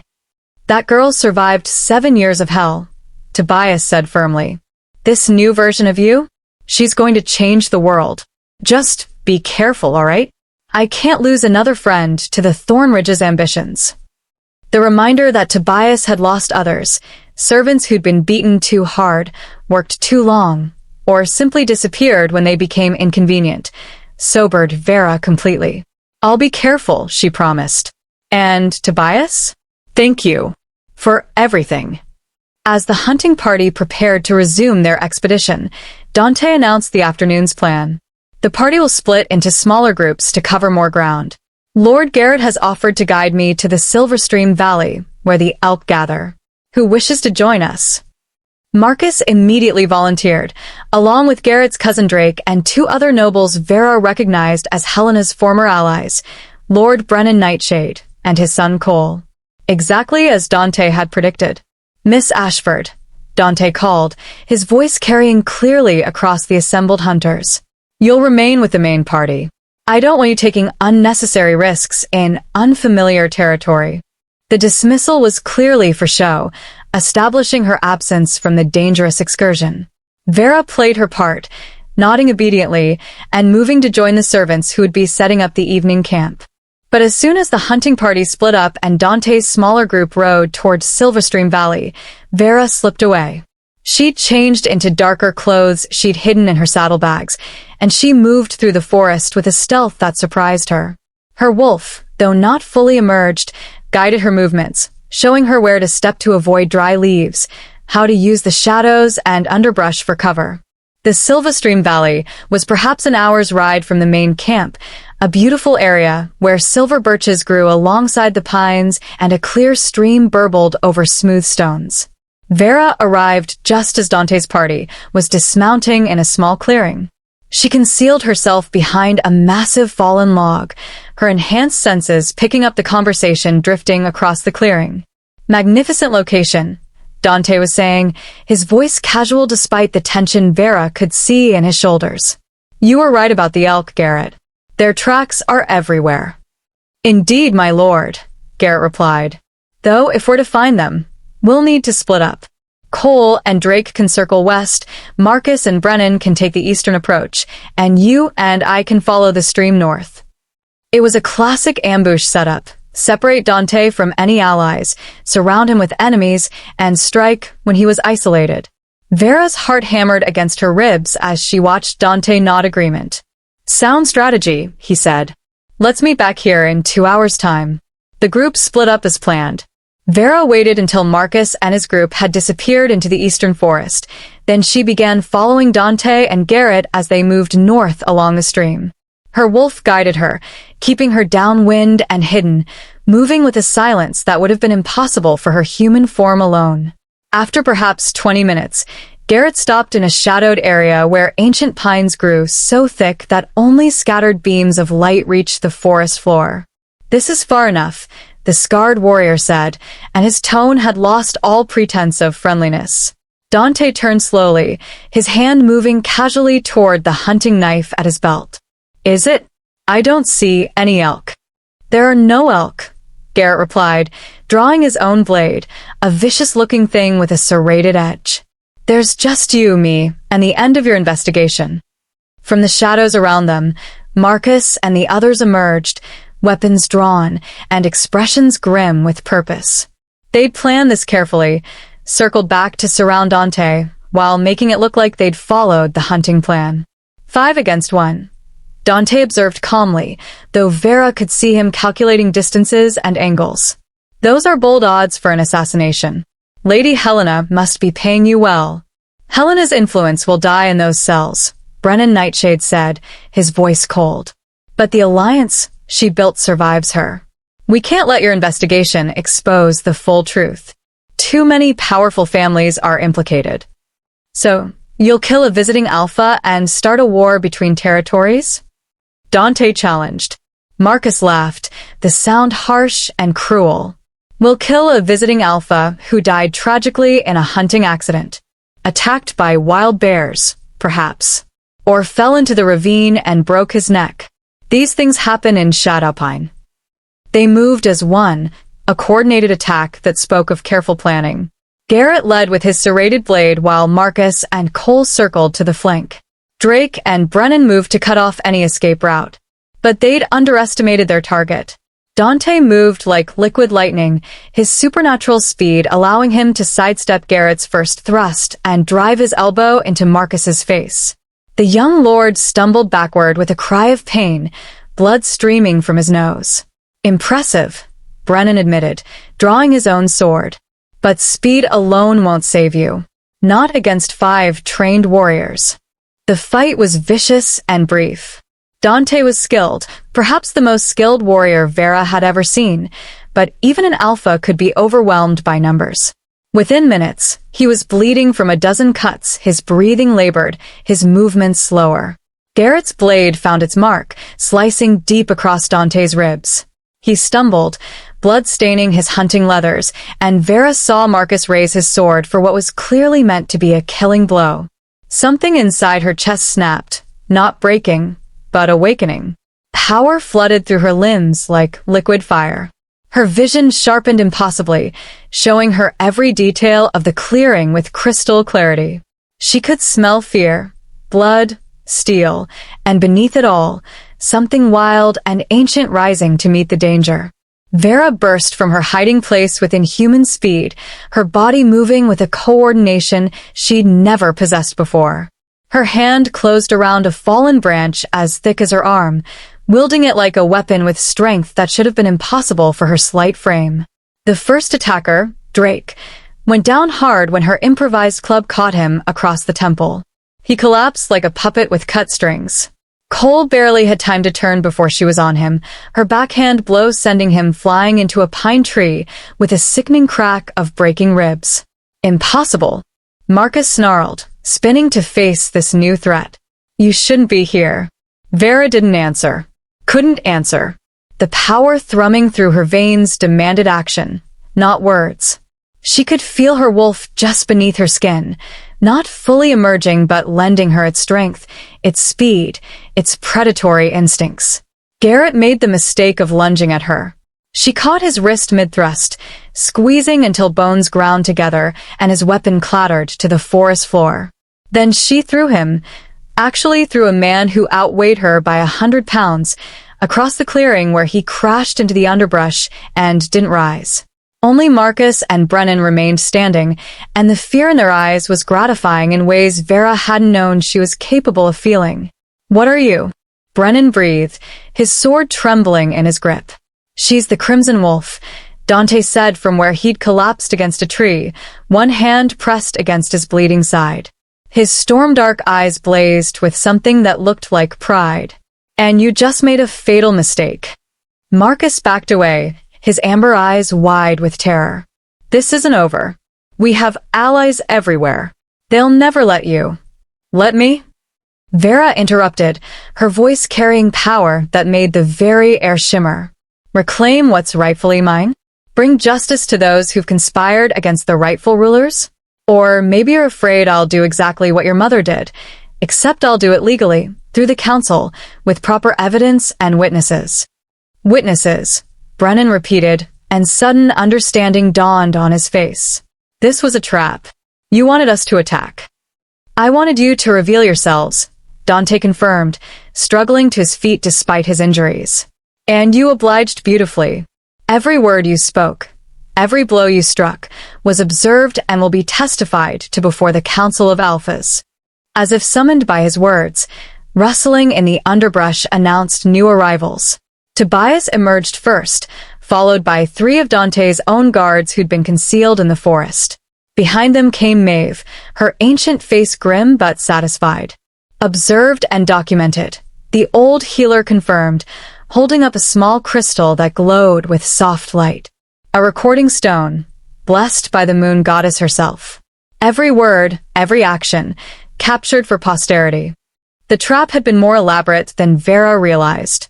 Dante hadn't just been using himself as bait. He'd arranged for witnesses and magical documentation that would be impossible to dispute before the council. Marcus stared at the recording stone with dawning horror. You can't use that. It's sorcery forbidden by traditions that predate the 7 packs themselves. Maeve interrupted. Recording stones have been accepted as legal evidence for centuries, boy. Your ignorance of law doesn't make their use invalid. As Dante's guards moved to secure the conspirators, Vera finally allowed herself to approach Dante. He was still bleeding, his face pale with blood loss, but his eyes were alert and focused entirely on her. You came, he said softly. Despite the danger, you came. Of course I came, Vera replied, helping him sit before his legs gave out entirely. You're my... She hesitated, uncertain what word to use. Mate? Alpha? Friend? Yours, Dante finished simply. Just as you're mine. The bond knows, even if we haven't spoken the words yet. Maeve appeared beside them with her healer's bag, already preparing poultices and bandages. Save the romance for after I've stopped him bleeding to death, she muttered. Moon goddess, you alphas and your dramatic gestures. Could have handled this with poison and politics, but no, had to do it with swords and witnesses. Despite everything, the violence, the blood, the conspiracy, Vera found herself smiling. Because for the first time since her parents died, she wasn't alone. She had allies, had power, had purpose. And she had a mate who looked at her like she'd hung the moon itself in the sky. As the sun began to set over Shadowpine Forest, casting long shadows through the ancient pines, Vera felt her wolf settle contentedly beneath her skin. Not dormant anymore, but patient, waiting for the next moment when she would be needed. That moment would come soon enough. The real battle was just beginning. Chapter 5: Shadows and Revelations. The 3 days following the ambush in Shadowpine transformed everything.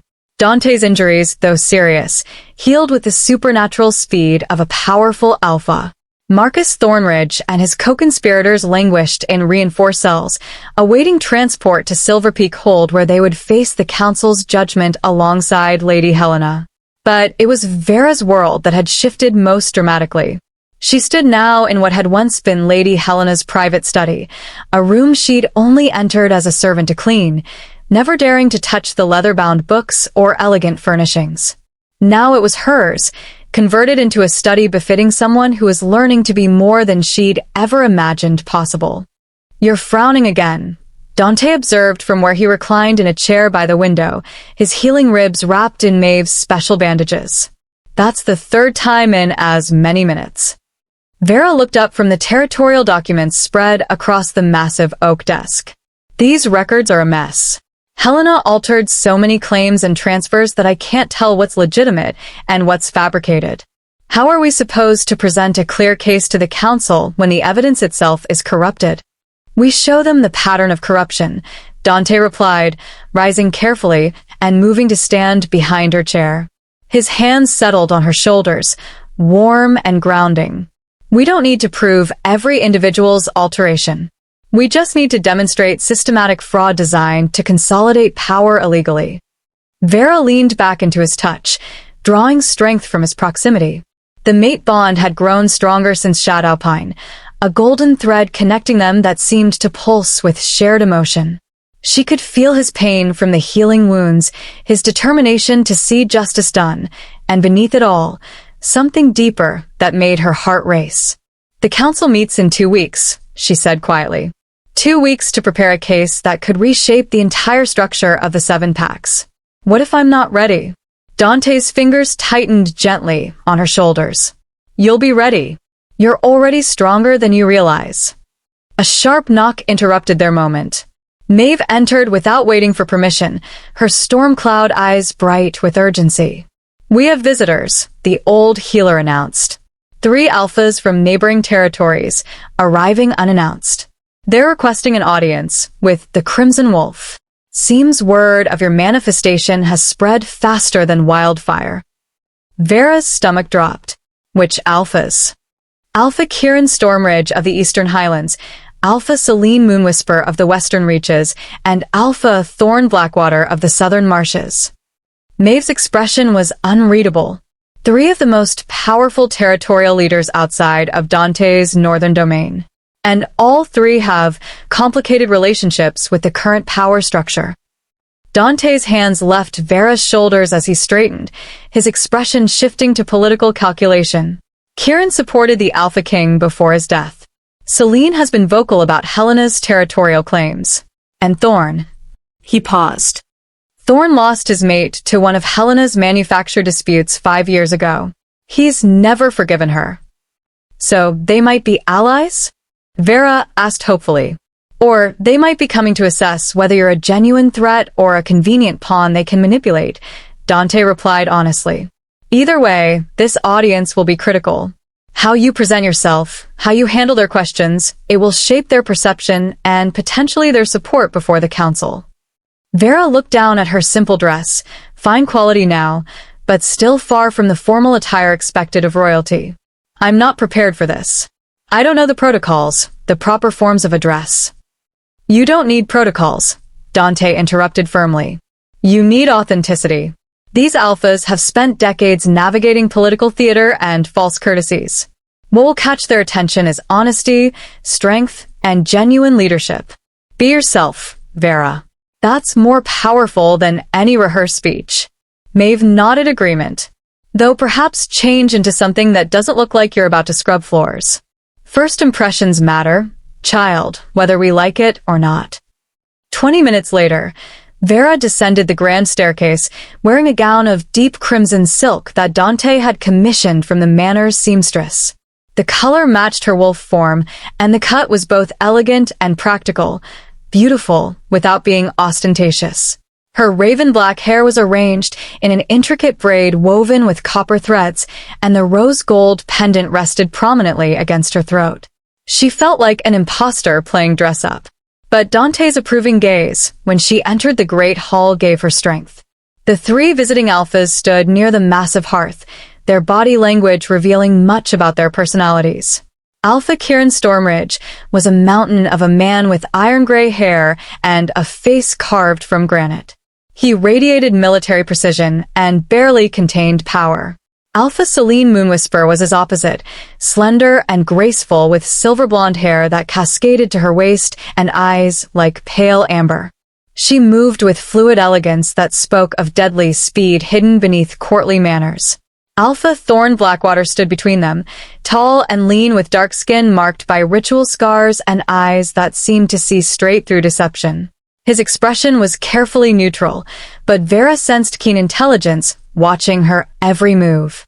Alpha Kieran, Alpha Selene, Alpha Thorn, Dante said formally, moving to stand beside Vera in a clear gesture of alliance.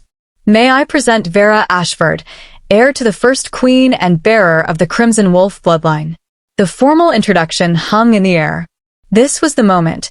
The first time she'd been publicly acknowledged by her title to alphas outside of Thornridge Manor's immediate sphere. There would be no taking it back now. Kieran stepped forward first, his craggy face revealing nothing. Bold claim, Alpha Silverclaw. The first queen's bloodline was thought to be destroyed in the Crimson Fire 20 years ago. Thought destroyed, Dante agreed.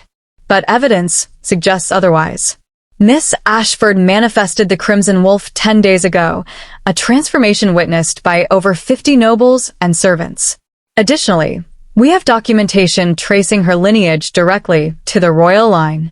Documentation can be forged, Thorn observed, his voice like smooth stone. Transformations can be enhanced through various means. You'll forgive us, I hope, for requiring more substantial proof than witnesses who serve in your household and papers that could have been created yesterday. The challenge was polite but unmistakable. Vera felt her wolf stir beneath her skin, responding to the subtle dominance play. These alphas were testing her, seeing if she would defer to Dante or stand on her own authority. She stepped forward, drawing their attention. "You're right to be skeptical," she said, her voice steady despite her racing heart. "If I were you, I would demand proof beyond testimony and documents. So let me offer you something more concrete." Vera moved to stand in the center of the great hall, aware of every eye upon her. The first queen bore a mark of her bloodline, a crimson wolf encircled by 7 stars, one for each pack. That mark appears on all true heirs. Without hesitation, she turned and lowered the back of her gown just enough to reveal her left shoulder blade. The birthmark she'd carried her entire life blazed crimson against her pale skin, a wolf in profile, surrounded by 7 perfect stars arranged in a constellation pattern. Gasps echoed through the hall. Even the visiting alphas couldn't hide their shock. "The mark of unity," Celine breathed, moving closer to examine it. "I've seen drawings in ancient texts, but I never thought." She looked up at Vera with new respect. "That mark cannot be forged or painted. It's a manifestation of the bloodline itself, blessed by the moon goddess."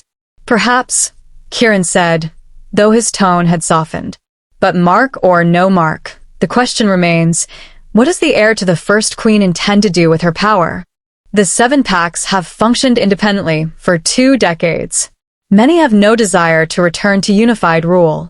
Vera adjusted her gown and turned to face them fully. "I don't intend to force unity on anyone who doesn't want it.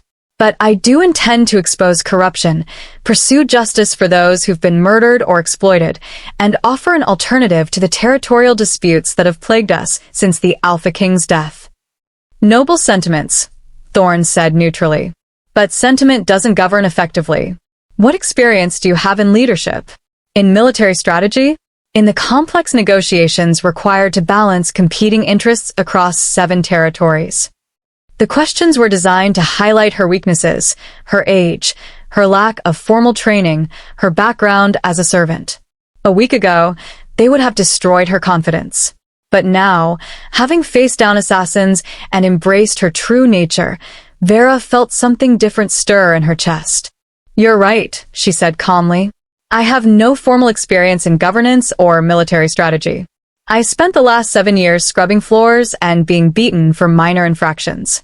I know what it's like to go hungry, to be powerless, to watch corruption flourish, while good people suffer in silence."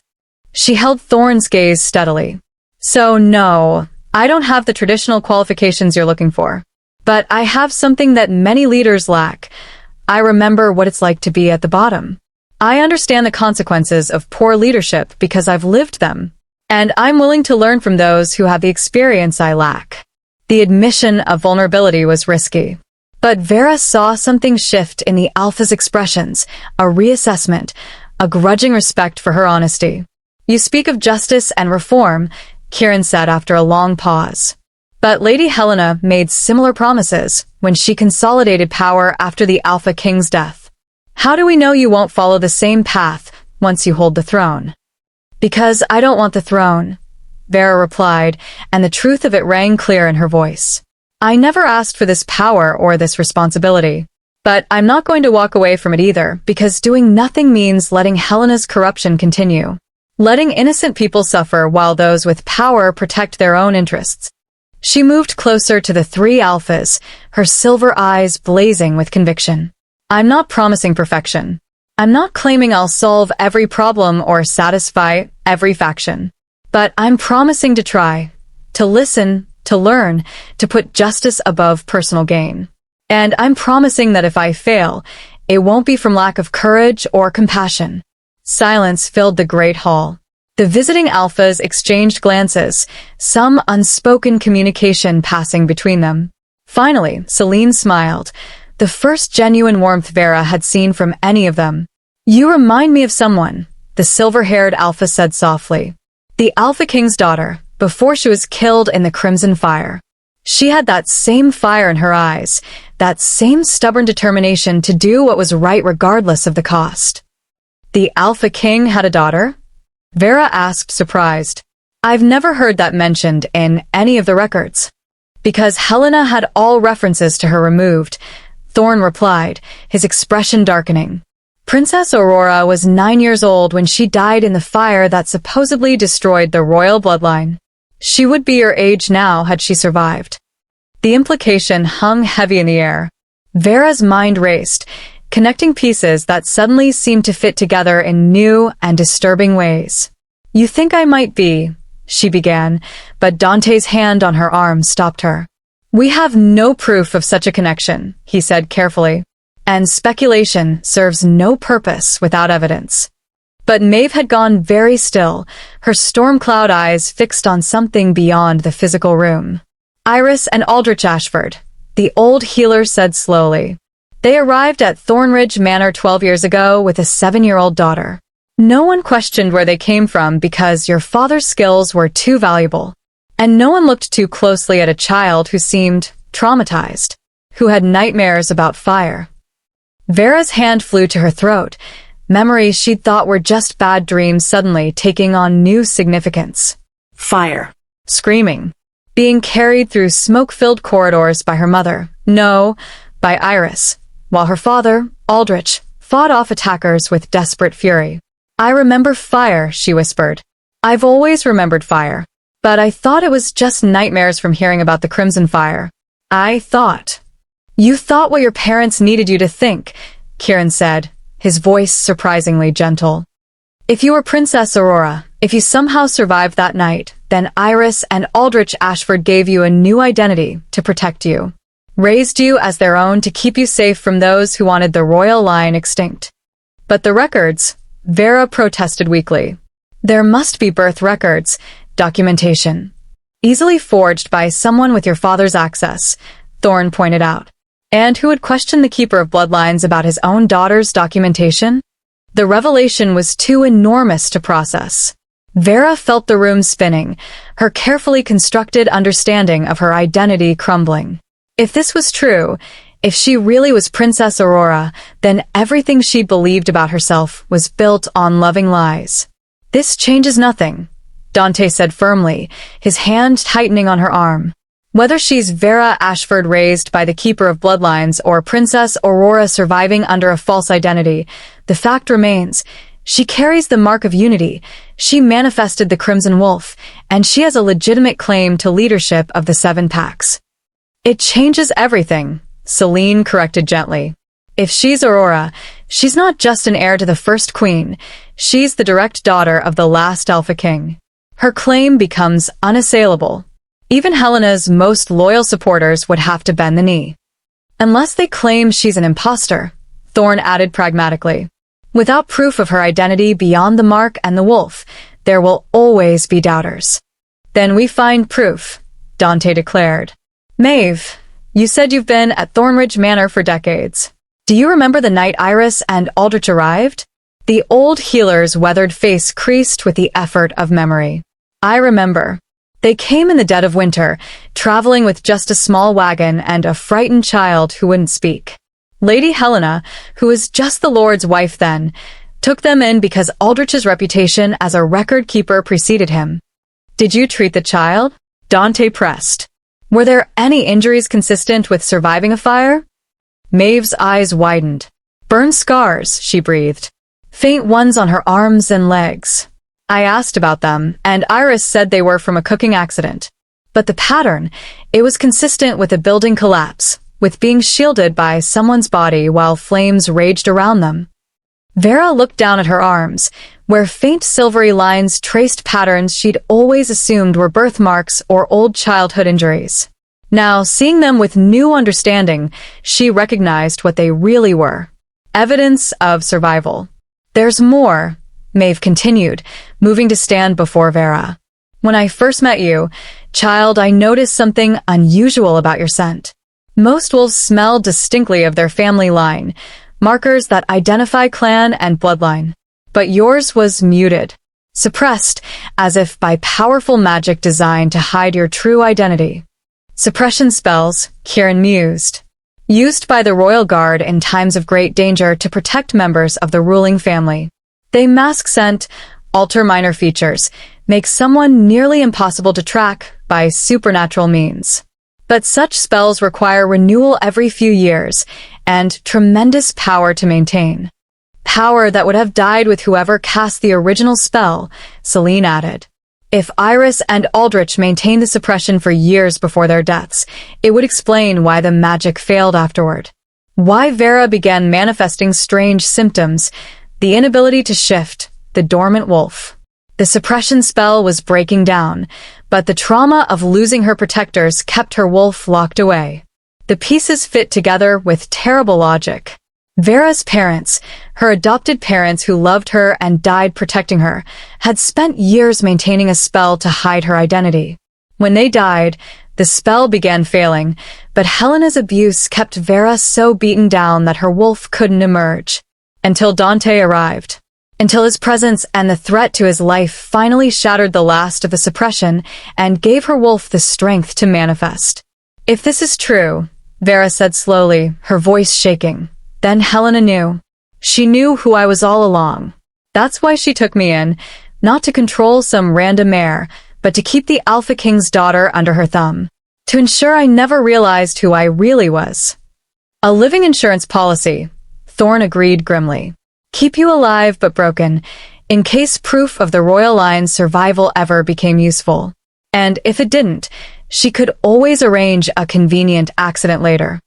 The calculation of it, the cold-blooded manipulation, stole Vera's breath. Helena hadn't just murdered her biological parents, she'd then enslaved their daughter for 7 years, all while pretending to be a gracious benefactor. I want to see her, Vera said suddenly. I want to look Helena in the eye and hear her confirm or deny this. Vera, Dante began, concern clear in his voice. I need to know, she interrupted. I need to hear the truth from her own lips. Please. The 3 visiting alphas exchanged glances. Then Kieran nodded. If you're to lead the 7 packs, you'll need to face far worse than an imprisoned conspirator. We'll accompany you. Let's see what Lady Helena has to say about Princess Aurora's survival. The cells beneath Thornridge Manor were even colder than Vera remembered from her previous visit. Helena occupied the same cell as before, but imprisonment had taken its toll. Her silver-streaked auburn hair was disheveled, her fine gown replaced by simple prisoner's clothing, and her ice-blue eyes held a desperate edge. But when she saw Vera enter with 5 alphas flanking her, Helena's expression shifted to something like bitter triumph. So, she said, rising from her bench, the truth comes to light at last. Tell me, Princess Aurora, how does it feel to finally know who you really are? The confirmation hit Vera like a physical blow, even though she'd been expecting it. Hearing Helena speak the name, Princess Aurora, made it real in a way that speculation couldn't. You knew, Vera breathed. All along you knew. Helena laughed, the sound harsh and brittle. Of course I knew. Do you think your parents, your real parents, Alpha King Rowan and Queen Lyanna, died by accident? I orchestrated that fire personally. Paid a fortune to a dark mage who specialized in spells that left no evidence. But you survived, she continued, her gaze fixed on Vera with unsettling intensity. Somehow, in all that chaos and flame, you survived. And when I heard whispers of a record keeper and his wife appearing with a traumatized child of the right age, I knew. I arranged for them to come to Thornridge, waited patiently while they played their little game of protection. Why not just kill me? Vera demanded, anger rising hot and furious in her chest. If you knew who I was, why let me live? Because dead martyrs are dangerous, Helena replied simply.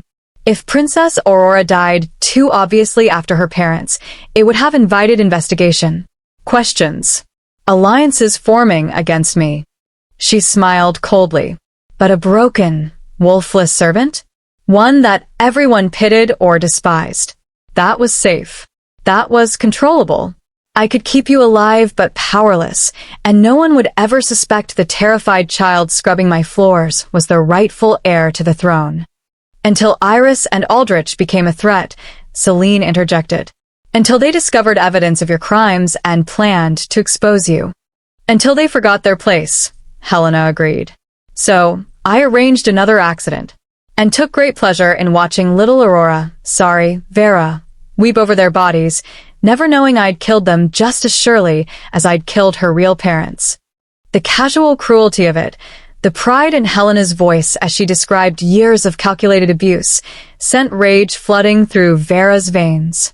Her wolf surged beneath her skin, demanding release, demanding justice for all the pain this woman had inflicted. But Dante's hand found hers, grounding her. She wants you to lose control, he murmured. Don't give her the satisfaction. Vera took a deep breath, forcing her wolf back down. When she spoke, her voice was steady and cold. You miscalculated, Helena. You thought breaking me would keep me weak. But all you did was forge me into something stronger than you ever anticipated. Every blow, every insult, every moment you made me feel worthless, they all became fuel for the fire that finally consumed your plans. How poetic, Helena sneered. The servant girl makes speeches. Tell me, princess, do you really think the 7 packs will accept you? You're 19 years old with no experience in governance. You've spent the last 7 years as a servant. The moment these alphas tire of their social experiment, they'll cast you aside and divide the territories among themselves. Perhaps, Kieran said, speaking for the first time since they'd entered.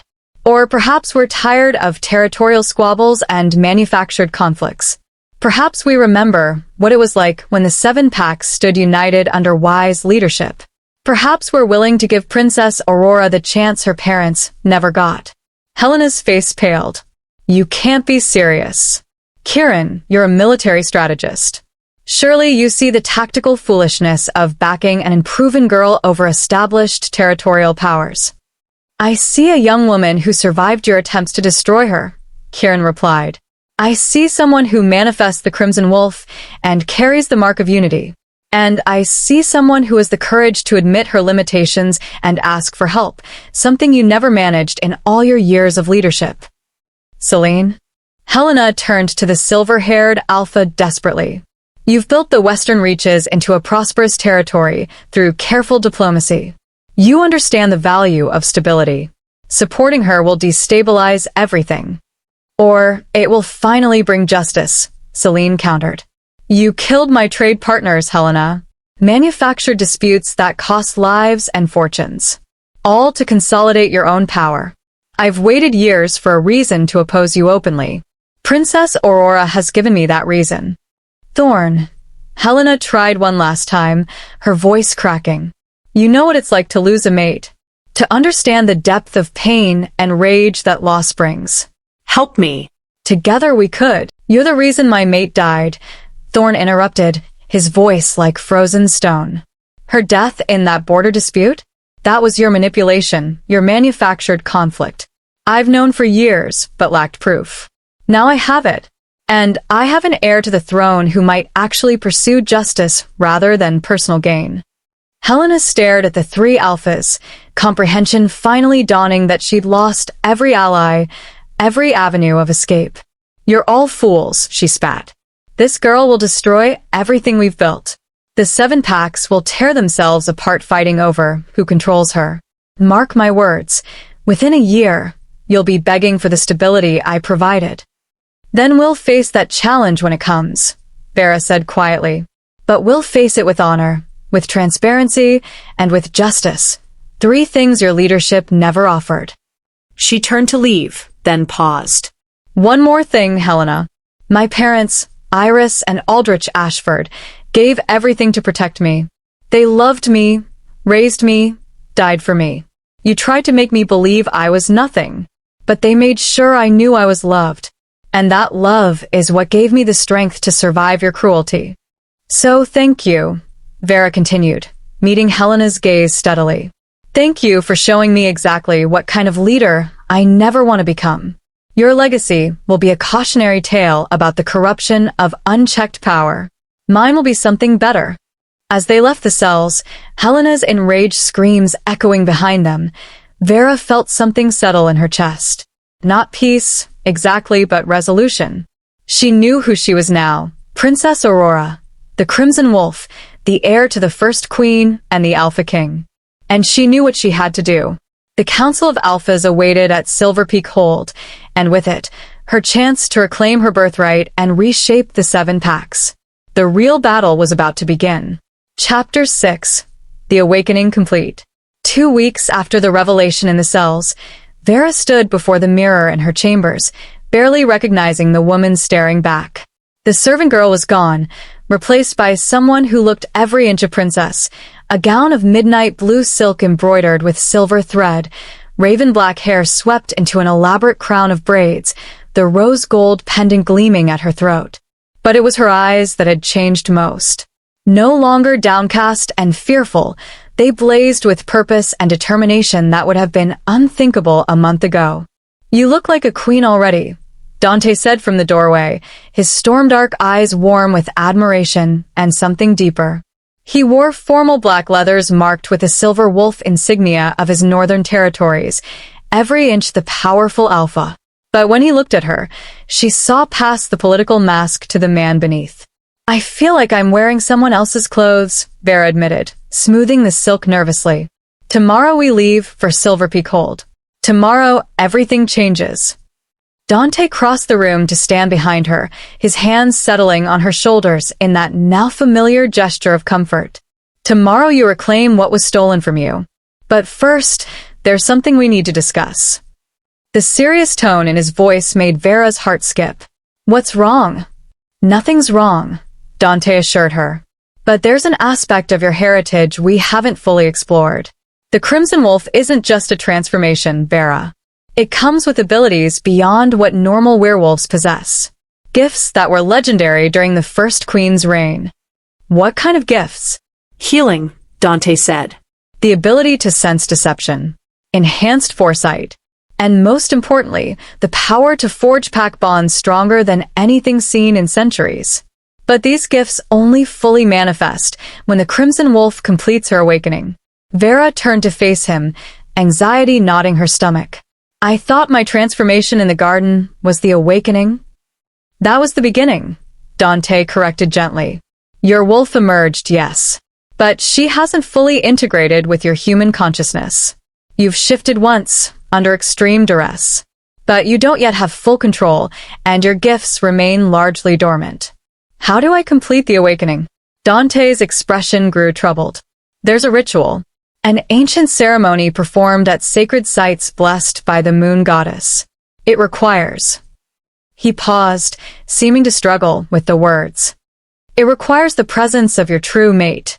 The bond between you must be acknowledged and accepted fully before the Crimson Wolf reaches her complete power." Heat flooded Vera's cheeks as understanding dawned. "The mate bond you're talking about?" "I'm talking about us," Dante said quietly. "About what we've both been feeling since the moment we met. About the connection that grows stronger every day." He cupped her face gently, his thumb brushing across her cheekbone. "I know this is overwhelming. I know you've had a month of revelations and changes and barely any time to process any of it. But Vera Aurora, whoever you choose to be, you're my mate. My wolf recognized yours even when she was still sleeping. And if you're to face the council with your full power available, we need to complete the awakening ritual." Vera's heart hammered against her ribs. The mate bond was sacred among werewolves, a connection blessed by the moon goddess herself that transcended normal attraction. To accept it fully meant binding their souls, their lives, their destinies together. "When?" she whispered. "Tonight," Dante replied. "There's a sacred grove in Shadow Pine, not far from where you first shifted. Maeve has been preparing it since we returned from the hunt. If you're willing, if you accept what's between us, we can complete the ritual before we leave for Silver Peak Hold." "And if I'm not ready?" Vera asked, needing to know she had a choice. Dante's expression softened. "Then we wait. We go to the council with you as you are now, and we deal with whatever challenges arise. I won't pressure you into something this significant, Vera. The mate bond only works if both parties accept it freely." Vera thought of the last month, the way Dante had protected her, believed in her, stood beside her when everyone else saw only a worthless servant. She thought of the electric connection between them, the way his presence made her feel safe and strong and capable of anything. And she thought of the massive challenge awaiting them at Silver Peak Hold. The political maneuvering, the skeptics who would doubt her claim, the enemies who would do anything to prevent a united seven packs. "I want to complete the ritual," she said firmly. "Not just because it will make me stronger for the council, but because—" She met his eyes steadily. "Because you're mine, Dante Silverclaw. And I'm tired of being afraid to claim what's mine." The kiss he gave her was gentle but full of promise, a pledge of everything that was to come. The sacred grove in Shadow Pine Forest blazed with moonlight and magic. Ancient stones carved with symbols of the moon goddess formed a circle around a natural clearing where silver flowers bloomed despite the approaching winter. Maeve waited at the center, wearing ceremonial robes that seemed to shimmer with starlight. Vera and Dante approached hand in hand, accompanied only by Tobias, who served as witness. The ritual required privacy, just the two participants, the officiant, and one witness from each party to confirm what transpired. "This is an old magic," Maeve intoned as they entered the circle. "Older than the seven packs, older than the royal bloodline itself. The mate bond was the moon goddess's gift to her children, a connection between souls that transcends death and time." She gestured for them to stand facing each other in the circle center. "Princess Aurora, daughter of Alpha King Rowan and Queen Lyanna, bearer of the Crimson Wolf and the Mark of Unity, do you accept Dante Silverclaw as your true mate, binding your soul to his for all the days of your life?" Vera's voice rang clear and strong. "I accept. Alpha Dante Silverclaw, ruler of the Northern Territories, descended from the ancient Silverclaw line. Do you accept Princess Aurora as your true mate, binding your soul to hers for all the days of your life?" "I accept," Dante replied, his storm-dark eyes never leaving Vera's face. "Then let the bond be forged," Maeve declared, raising her gnarled hands toward the full moon above. "Moon goddess, witness this union. Bless these souls who pledge themselves to each other. Grant them the strength of the bond and the gifts of true partnership."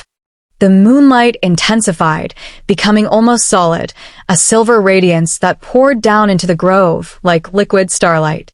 It wrapped around Vera and Dante, connecting them with visible threads of light that pulsed in rhythm with their heartbeats. Vera gasped as power flooded through her. Not painful, but overwhelming, like every nerve ending suddenly came alive.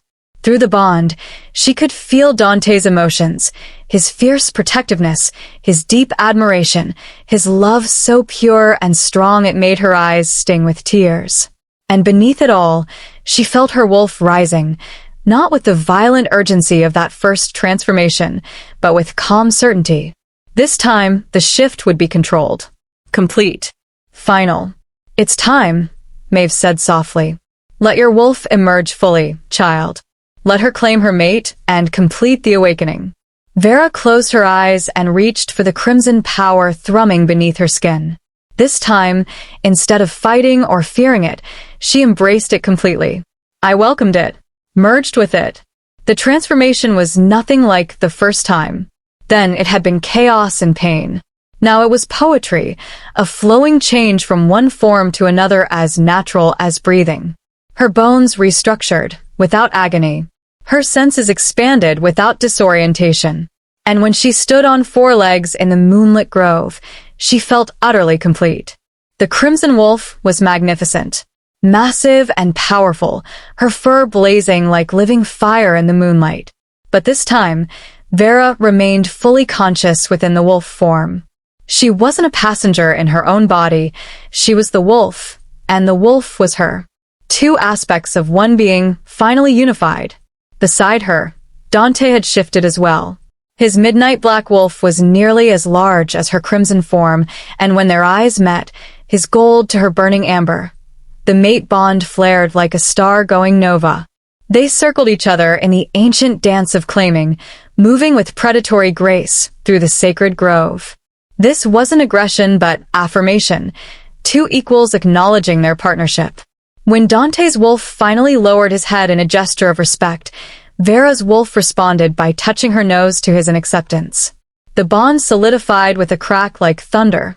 Golden light exploded from where they touched, washing over the entire grove and beyond. In that moment, Vera felt something shift fundamentally in the world around them. Every werewolf within 100 miles felt it, the awakening of the Crimson Wolf, fully manifested and mate-bonded to one of the most powerful alphas in the 7 packs. It was a declaration that resonated through the supernatural fabric connecting all their kind. The heir had returned, and she was ready to reclaim her throne. Vera shifted back to human form, finding that the transition was now effortless. Maeve had thoughtfully provided robes, which she wrapped around herself as Dante shifted back beside her. "How do you feel?" he asked, his voice rough with emotion. "Complete," Vera replied simply. "For the first time in my life, I feel completely whole." Maeve approached with tears streaming down her weathered cheeks. "I never thought I'd live to see this day. The Crimson Wolf, fully awakened and mate-bonded. Your parents would be so proud, child." Both sets of them. The mention of her parents, all 4 of them, brought a bittersweet ache. Rowan and Lyanna, who died protecting her. Iris and Aldrich, who'd sacrificed everything to keep her safe. They'd all loved her, all given their lives so she could stand here now. "I won't let their sacrifices be in vain," Vera said firmly. "Tomorrow, we ride for Silver Peak Hold. And when I stand before the Council of Alphas, they'll see exactly what the Crimson Wolf is capable of." Through the mate bond, she felt Dante's fierce pride and determination matching her own. Together, they were unstoppable. Together, they would reshape the 7 packs. As they left the sacred grove, Vera noticed something had changed. The forest felt different, more alive, more responsive to her presence. Small creatures emerged from hiding to watch her pass, showing no fear. The very trees seemed to bend slightly toward her, as if acknowledging royalty in their midst. "The gift of connection," Maeve explained, seeing her wonder. "The first queen could commune with all living things, could sense the health of the land itself. That gift now belongs to you." Back at Thornridge Manor, word of the completed mate bond had already spread. Servants whispered in corners, nobles exchanged nervous glances, and everyone seemed to move with heightened awareness that something fundamental had shifted in the power structure. Vera and Dante entered the Great Hall to find the 3 visiting alphas waiting. Kieran, Celine, and Thorn had remained at the manor to journey with them to Silver Peak Hold. But their expressions suggested they had news. "The council has been notified of your awakening," Kieran announced without preamble. "Every alpha within 500 miles felt the power surge when you completed the mate bond. There's no hiding what you are anymore." "Good," Vera replied, surprised by her own confidence. "Let them know. Let everyone know that the heir has returned." "Some are already moving to oppose you," Celine warned. "Lord Brennan's allies have been sending ravens throughout the territories, claiming you're an imposter using dark magic to simulate the Crimson Wolf. They're demanding you prove your identity through ancient trials." "What kind of trials?" Dante asked, his voice sharp with concern. Thorn's expression was grim. "Combat trials. Tests of leadership. Demonstrations of the gifts said to accompany the royal bloodline. They're trying to create obstacles that will discredit you before you even reach the council chamber." "Let them try," Vera said calmly. Through the mate bond, she felt Dante's surprise at her composure. But she felt different now, stronger, clearer, more certain of her purpose. "I'll face whatever trials they demand. I'll prove I'm worthy not through birthright alone, but through action." "You sound like your father," Kieran said, and his craggy face held something that might have been approved. Alpha King Rowan never backed down from a challenge. Never asked his wolves to face anything he wouldn't face himself. "Then I'm his daughter in more than just blood," Vera replied. A commotion at the Great Hall's entrance interrupted their conversation. Guards entered, dragging a struggling figure, a young man with wild red hair and terrified blue eyes. Vera recognized him as one of the stable boys who'd disappeared the day after the Shadow Pine ambush. "Found him trying to leave the manor with stolen documents," the guard captain reported. "Says he was paid to spy on the household and report back to allies in the Eastern Territories." "Who paid you?" Dante demanded, his alpha authority making the young man flinch. Lord Cassian Ironfang, the spy stammered. Garrett's father. He's gathering allies who oppose the Crimson Wolf's return. Says the 7 packs were better off divided, that unified rule will only lead to tyranny like in the old days. Vera felt anger rise, but forced it down. Losing her temper would accomplish nothing. What documents did you steal? The spy's gaze darted to the leather satchel the guards had confiscated. Inside, Vera found copies of the territorial records she'd been studying, the evidence of Helena's corruption and false claims. They wanted to know what evidence you had, the spy admitted. I wanted to prepare counterarguments before the council meets. Then they'll be disappointed, Vera said, an idea forming. Because we're not going to present this evidence in the way they expect. We're not going to play political games with documents that can be disputed or explained away. What are you proposing? Celine asked, intrigued. Vera turned to face the assembled alphas, her silver eyes blazing with determination. I'm proposing we give them exactly what they're asking for, trials. Public demonstrations of my abilities. But not in some controlled council chamber, where everything is scripted and staged. We do it in front of everyone, every alpha, every noble, every common wolf who wants to witness. That's incredibly risky, Kieran warned. If you fail publicly, then I'll deserve to fail, Vera interrupted. But I won't fail. The gifts are awakening now that the mate bond is complete. I can feel them growing stronger every hour. By the time we reach Silver Peak Hold, I'll be ready. Through the mate bond, she felt Dante's concern but also his support. He wouldn't undermine her decision publicly, but he would protect her if things went wrong. What about Helena and the other prisoners? Thorn asked. They're supposed to be transported to Silver Peak Hold for formal judgment. Do we bring them with us? Yes, Vera decided. Let them see what they tried to destroy. Let Helena watch as I reclaim everything she stole. That will be justice more profound than any prison cell. Maeve had been silent throughout the conversation, but now she spoke. There's one more thing you should know, child. The awakening ritual doesn't just grant gifts, it also connects you to all previous bearers of the Crimson Wolf. Your ancestors, stretching back to the first queen herself. Their wisdom, their experiences, their knowledge, it's all available to you now if you know how to access it. How? Vera asked eagerly. Through meditation and prayer to the moon goddess, Maeve explained. In quiet moments, reach for that connection. Listen for the voices of those who came before. They'll guide you when you need them most. That night, as the manor settled into uneasy sleep, Vera stood alone in her chambers and reached for the connection Maeve had described. At first, there was nothing. Then, gradually, she became aware of presences at the edge of her consciousness, warm, feminine energies that felt like coming home. Welcome, daughter, a voice whispered, ancient and loving. We've waited so long for your return. Who are you? Vera breathed. I am Seraphina, the first queen, and I am so proud of the woman you've become. Tears streamed down Vera's face as she felt the presence of her greatest ancestor wrap around her like a warm embrace. I'm so afraid I'll fail, that I won't be strong enough or wise enough to do what needs to be done. Every true leader feels that fear, Seraphina's voice soothed. It's what separates good rulers from tyrants, the understanding that power is a burden, not a privilege. But you won't face these challenges alone. Your mate stands beside you. Your allies believe in you. And we, all your ancestors who bore the Crimson Wolf, we guide you still. What should I do at the council? How do I prove I'm worthy? You already know, Seraphina replied gently. Trust your heart, trust your wolf, and remember, true strength isn't about dominating others. It's about lifting them up. Show them not just your power, but your compassion. That's what the 7 packs need most. The presence faded, leaving Vera with a profound sense of peace and purpose. She understood now what she had to do.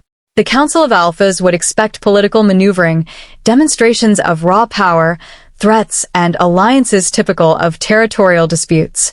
Instead, she would show them something they'd forgotten. What it meant to be united under a leader who served rather than ruled.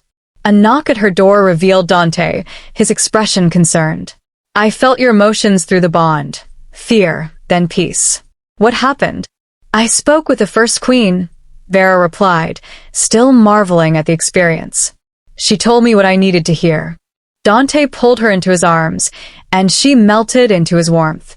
Through the bond, she felt his love, his unwavering support, his absolute certainty that she would succeed.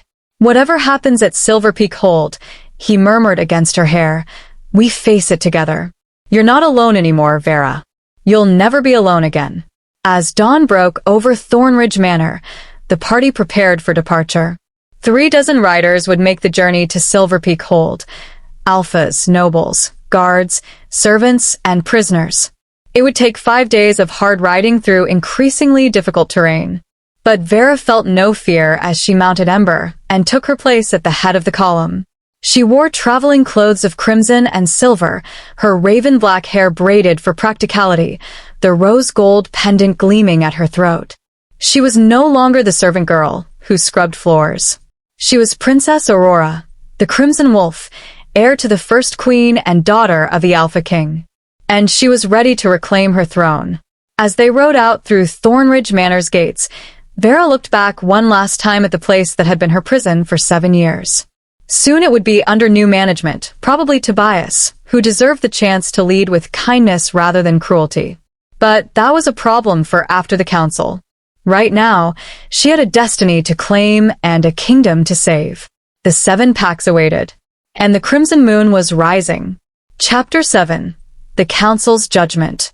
5 days of hard riding through mountain passes and ancient forests brought them finally to Silver Peak Hold, a massive fortress carved into the living rock of the highest peak in the 7 territories. The structure was ancient beyond memory, built by the first queen herself as a neutral meeting ground where all packs could gather without territorial advantage. Vera's breath caught as they approached the towering gates. Thousands of werewolves had already assembled, not just alphas and nobles, but common pack members from across all 7 territories. Word of the Crimson Wolf's return had spread like wildfire, and everyone wanted to witness history. This is more than I expected, Dante murmured beside her, his storm-dark eyes scanning the massive crowd with tactical assessment. There must be 10,000 wolves here, maybe more. Good, Vera replied, surprised by her own calm. Let them all see.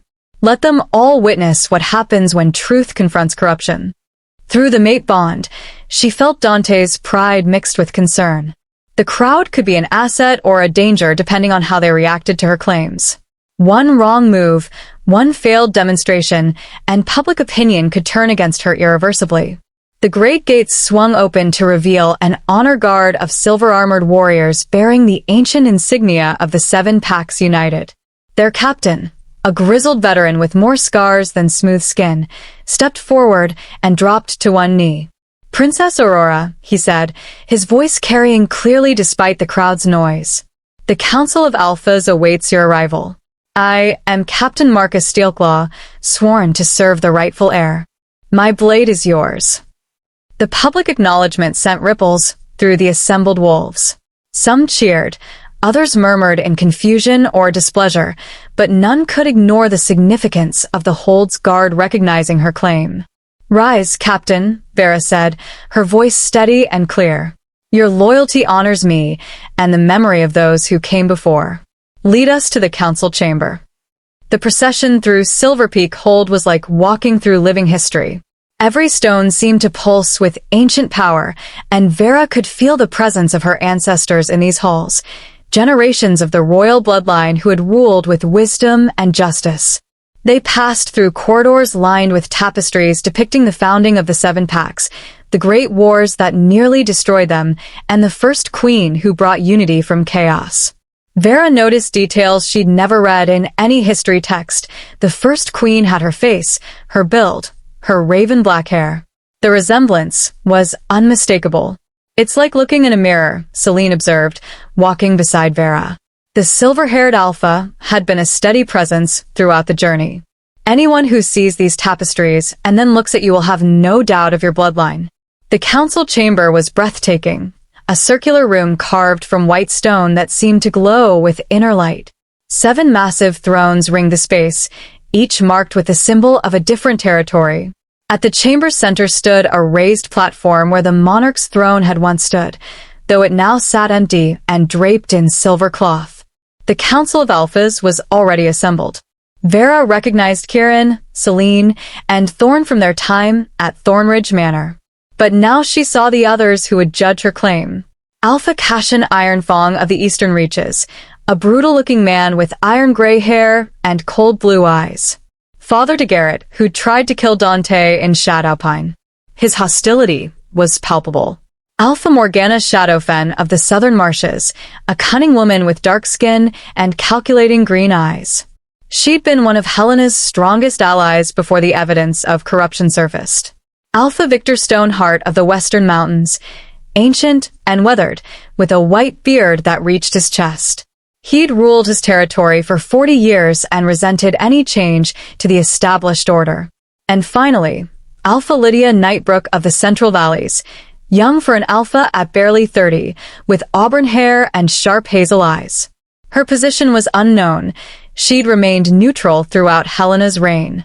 Princess Aurora. Alpha Victor spoke first, his voice like grinding stone. You come before this council, making extraordinary claims. That you are the daughter of Alpha King Rowan, presumed dead these 20 years. That you bear the Crimson Wolf and the Mark of Unity. That you have the right to reclaim the throne your parents held. I make those claims, Vera confirmed, stepping onto the central platform. Dante moved to stand beside her, but she shook her head slightly. This she had to do alone. And I offer proof of each. We have seen the Mark of Unity, Cashin said dismissively. Marks can be created through dark magic. We have reports of your transformation. But transformations can be enhanced through forbidden rituals. What proof do you offer that cannot be explained through deception? Vera reached into her traveling cloak and withdrew a small object wrapped in silk, something Maeve had given her before they left Thornridge Manor. She unwrapped it carefully, revealing a silver ring carved with the royal crest. This was my father's signet ring, she said quietly. Alpha King Rowan wore it every day of his reign. When he died in the Crimson Fire, it should have been destroyed with him. But somehow it survived. Iris and Aldrich gave it to me on my 12th birthday, the day before they died. They told me to keep it hidden until the day I was ready to reclaim what was mine. She held the ring up to the light, and gasps echoed through the chamber. The royal crest blazed with magical fire, a phenomenon that only occurred when the ring touched someone of true royal blood. Parlor tricks, Cashin sneered, though uncertainty flickered in his eyes. Any mage could enchant a ring to glow on command. Then test it yourself, Vera challenged. The ring responds only to those who carry the blood of Alpha King Rowan. Touch it. See what happens. Cashin stood and approached, his expression confident. But when his fingers brushed the silver band, the magical fire extinguished instantly. No glow, no warmth, just cold metal. Perhaps your blood is not as pure as you claim, Cashin, Thorn observed dryly. Morgana Shadowfen rose next. The ring proves you may carry royal blood, but that alone doesn't make you fit to rule. The 7 packs have functioned independently for 2 decades. Why should we surrender our autonomy to someone with no experience in governance? I'm not asking you to surrender anything, Vera replied. I'm asking you to consider what we've lost in 20 years of division. How many wolves have died in territorial disputes? How many families have been torn apart by manufactured conflicts?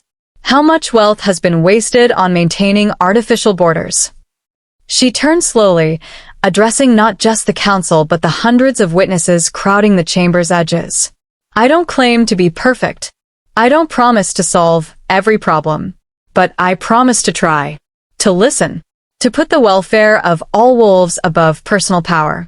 That's what my father believed, and that's what I believe. Pretty words, Victor rumbled. But words are cheap. The ancient texts speak of gifts possessed by the Crimson Wolf, abilities that proved the divine blessing of the moon goddess. Can you demonstrate these gifts? This was the moment Vera had been preparing for. She took a deep breath and reached for the power awakened by the mate bond, the connection to her ancestors, the gifts that had been dormant her entire life. The first queen could heal, she said quietly. She could mend wounds that would kill others, could cure diseases that plagued our kind. She scanned the assembled crowd, and her enhanced senses found what she was looking for, a young girl, perhaps 8 years old, being carried by her mother. The child was pale and trembling, clearly sick with something that the mother's worried sense said was serious. "Bring the child forward," Vera commanded. The mother hesitated, then obeyed. As she approached the platform, Vera could see the girl's symptoms more clearly: fever, weakness, labored breathing. Silver sickness, the werewolf plague that killed 1 in 10 pups before they reached shifting age. "What's her name?" Vera asked the child softly. "Alara," the girl whispered. "I'm dying, aren't I?" "Not today," Vera promised. She knelt and placed her hands on the child's forehead, reaching for the healing gift she could feel pulsing beneath her skin. Crimson light blazed from her palms, flowing into the sick child. Vera could feel the disease, could actually sense the corruption in Alara's bloodstream, attacking her developing wolf. She focused her power on that corruption, burning it away with divine fire that harmed nothing healthy. The transformation was visible. Color returned to Alara's cheeks. Her breathing eased. The trembling stopped. Within moments, the child who'd been carried in her mother's arms was standing on her own feet, her eyes bright with renewed vitality. "Mama," Alara cried. "I don't hurt anymore." The mother collapsed to her knees, tears streaming down her face. "Thank you," she sobbed. "Thank you, princess. My baby, you saved my baby." Murmurs of awe rippled through the crowd. Even the skeptical alphas looked shaken by what they'd witnessed. "The healing gift," Kieran said, his voice heavy with significance. "It hasn't been seen since Queen Liona's time. This cannot be faked or manufactured through magic.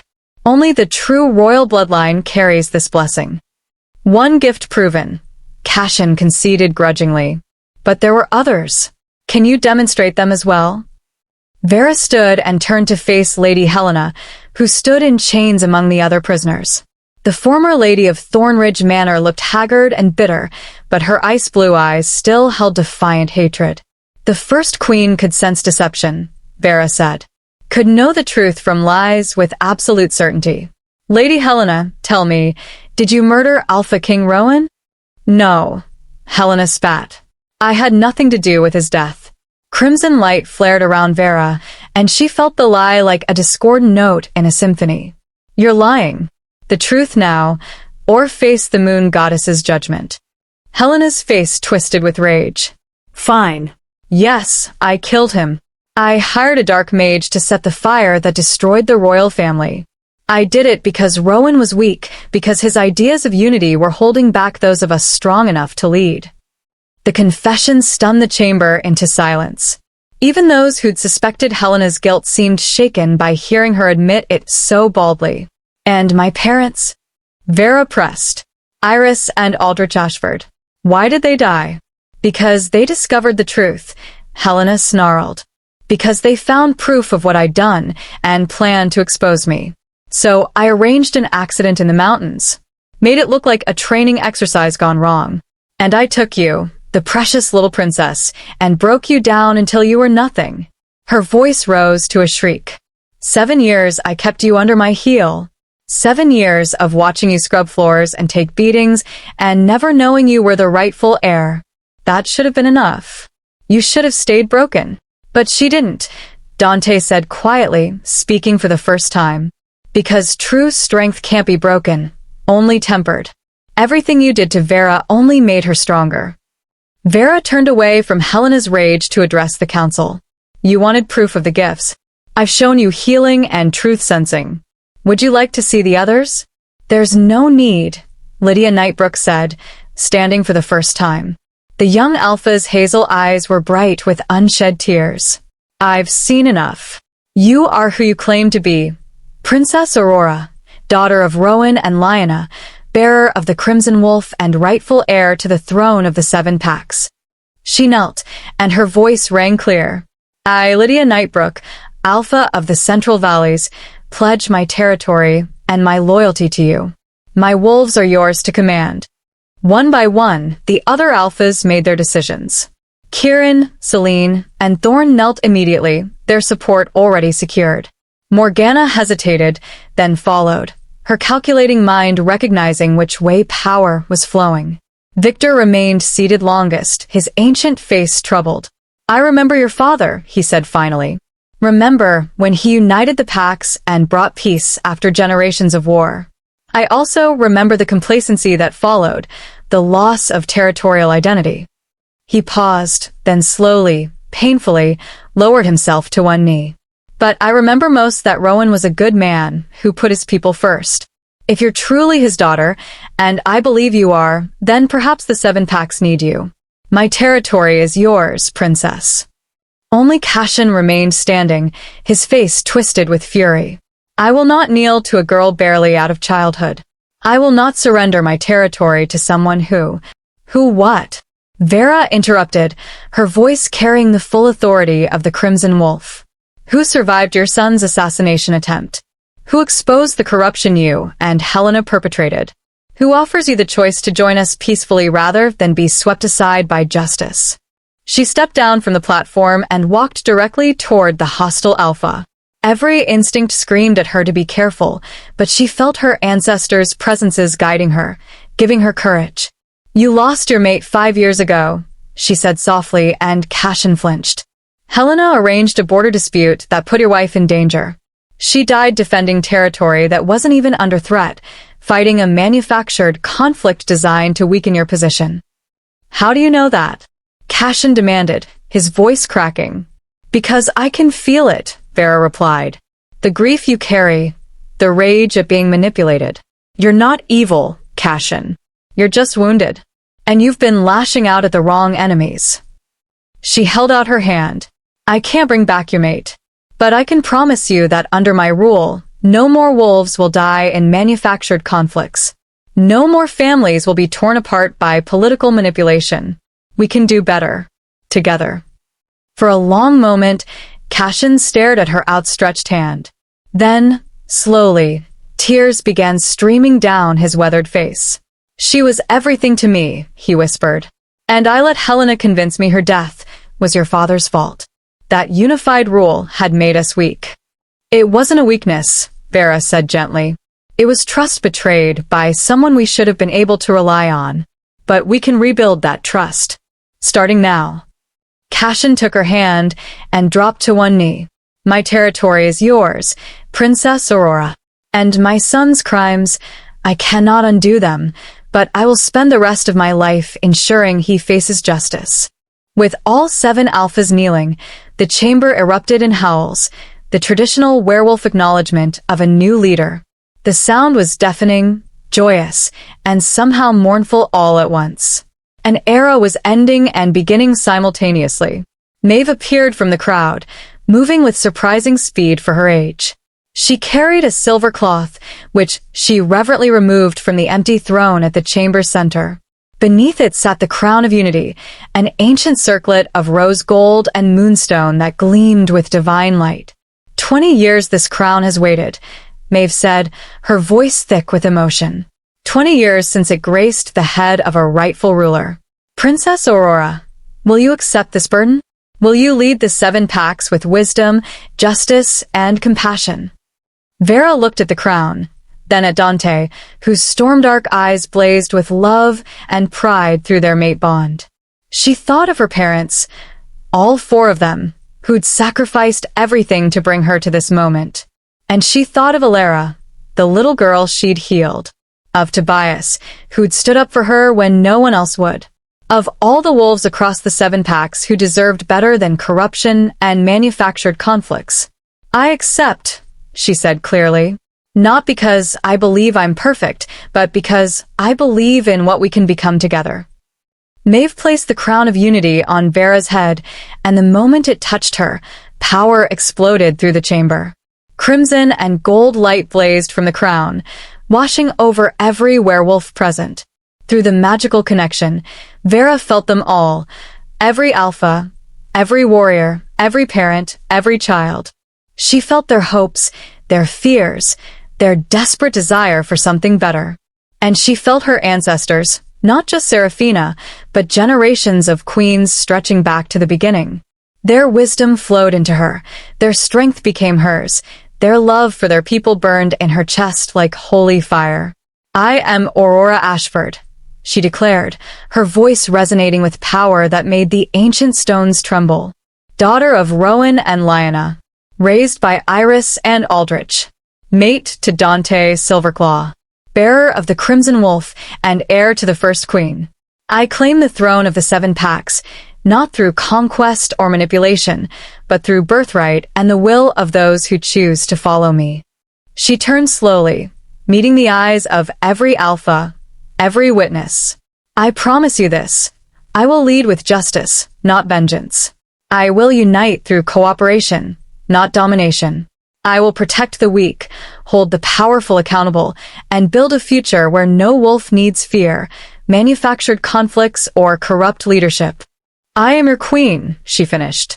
"And together, we will forge a new era for the Seven Packs." The howls that answered her declaration shook the very foundations of Silver Peak Hold. Outside, thousands more wolves took up the cry, their voices rising to the sky in a chorus of hope and renewal. The Crimson Wolf had returned.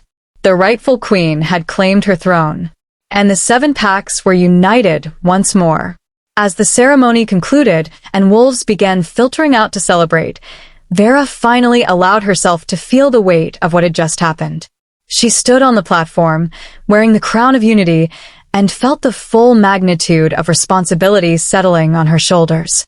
Dante was there immediately, pulling her into his arms despite the public setting.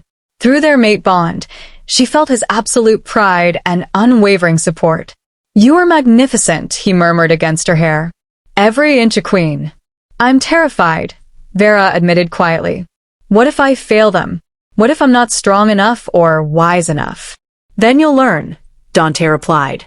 "You'll grow. And you'll have me beside you every step of the way. That's what mates do.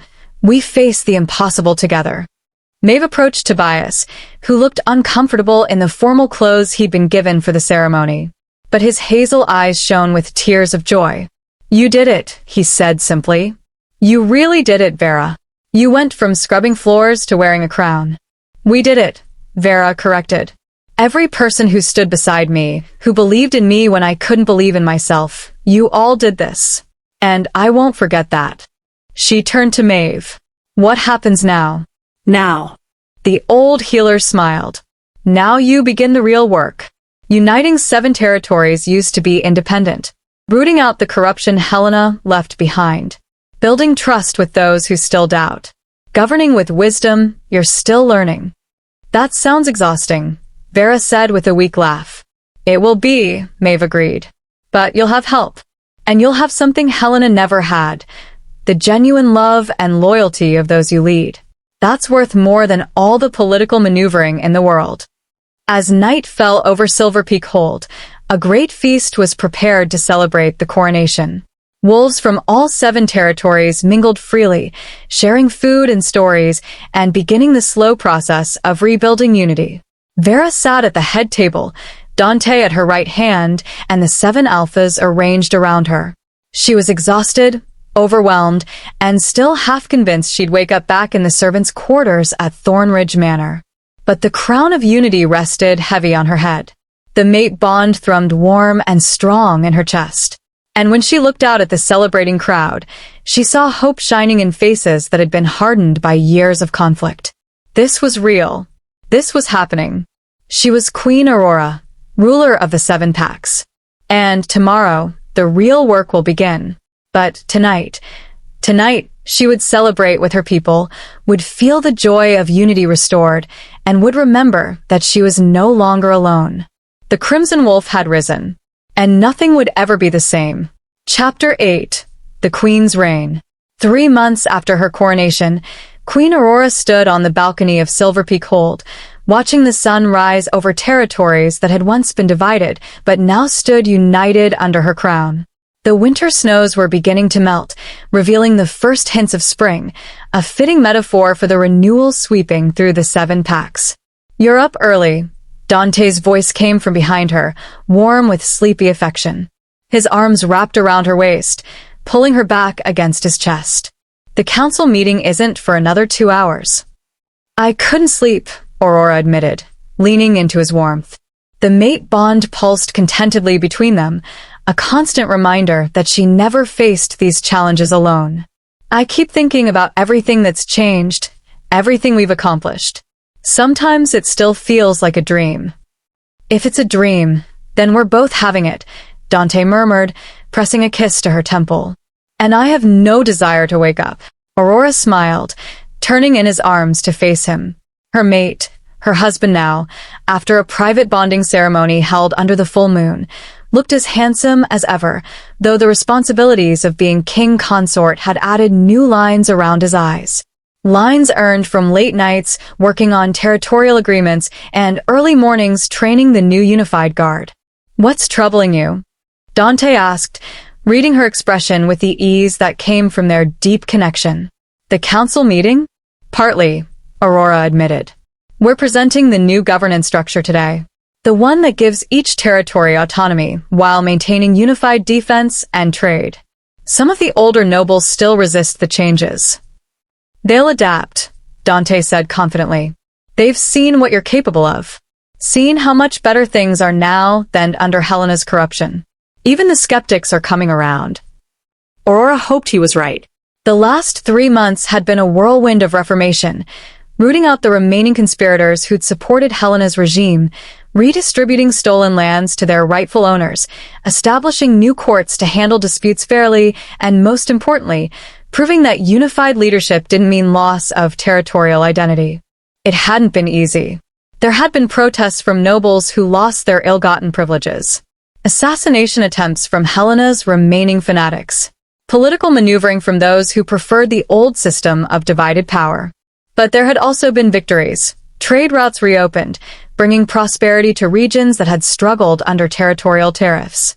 Families reunited across borders that no longer held them apart. Children like Alera, saved by Aurora's healing gift, grow strong and healthy under a system that valued all wolves equally. "Your Majesty," came Captain Marcus's respectful voice from the doorway. "Forgive the intrusion, but there's someone here to see you. She says it's urgent." Aurora exchanged a glance with Dante, then nodded. "Send her in." To her surprise, it was Lydia Nightbrook who entered. The young Alpha of the Central Valleys looked travel-worn and anxious. "Your Majesty, I apologize for arriving unannounced, but there's been a development in the southern marshes that requires your immediate attention." "What kind of development?" Dante asked, his tone sharpening with concern. "Refugees," Lydia replied. "Nearly 1,000 wolves are fleeing from beyond our borders. They claim their territories have been overrun by rogue packs, werewolves who reject all authority and survive through raiding and violence. They're seeking asylum within the 7 packs." Aurora's mind raced. This was exactly the kind of challenge Maeve had warned her about, problems that couldn't be solved through healing gifts or political negotiations alone. "How far are these rogue packs from our borders?" "Perhaps 3 weeks' march," Lydia said grimly. "And they're growing bolder. They've already tested our southern defenses twice. If we don't respond decisively, they'll see it as weakness and attack in force. Then we respond," Aurora decided. "But not with mindless violence. We offer the refugees sanctuary and protection. And we send envoys to these rogue packs, offering them a choice. Join the 7 packs peacefully and abide by our laws, or face our united strength." "You want to negotiate with raiders and murderers?" Lydia asked, disbelief clear in her voice. "I want to understand why they became raiders and murderers," Aurora corrected gently. "People don't usually choose violence without reason. Maybe they're survivors of some tragedy, displaced wolves with nowhere else to go. If we can address the root cause, we might prevent future conflicts." "And if they refuse?" Dante asked, though she could feel through their bond that he already knew her answer. "Then we protect our people with whatever force is necessary," Aurora said firmly. I believe in mercy, but not at the expense of innocent lives. If these rogues threaten our territories, we'll meet them with the full might of the 7 packs unified. Lydia studied Aurora's face for a long moment, then nodded. You sound like your father. He always tried diplomacy first, war as a last resort. I'll send word to the southern marshes to prepare for both possibilities. After Lydia departed, Aurora allowed herself a moment of doubt. Was that the right decision? Should I have ordered immediate military action? You chose the path that gives everyone a chance, Dante replied. That's what a good ruler does. And if diplomacy fails, we'll be ready for what comes next. The council meeting that morning was tense but productive.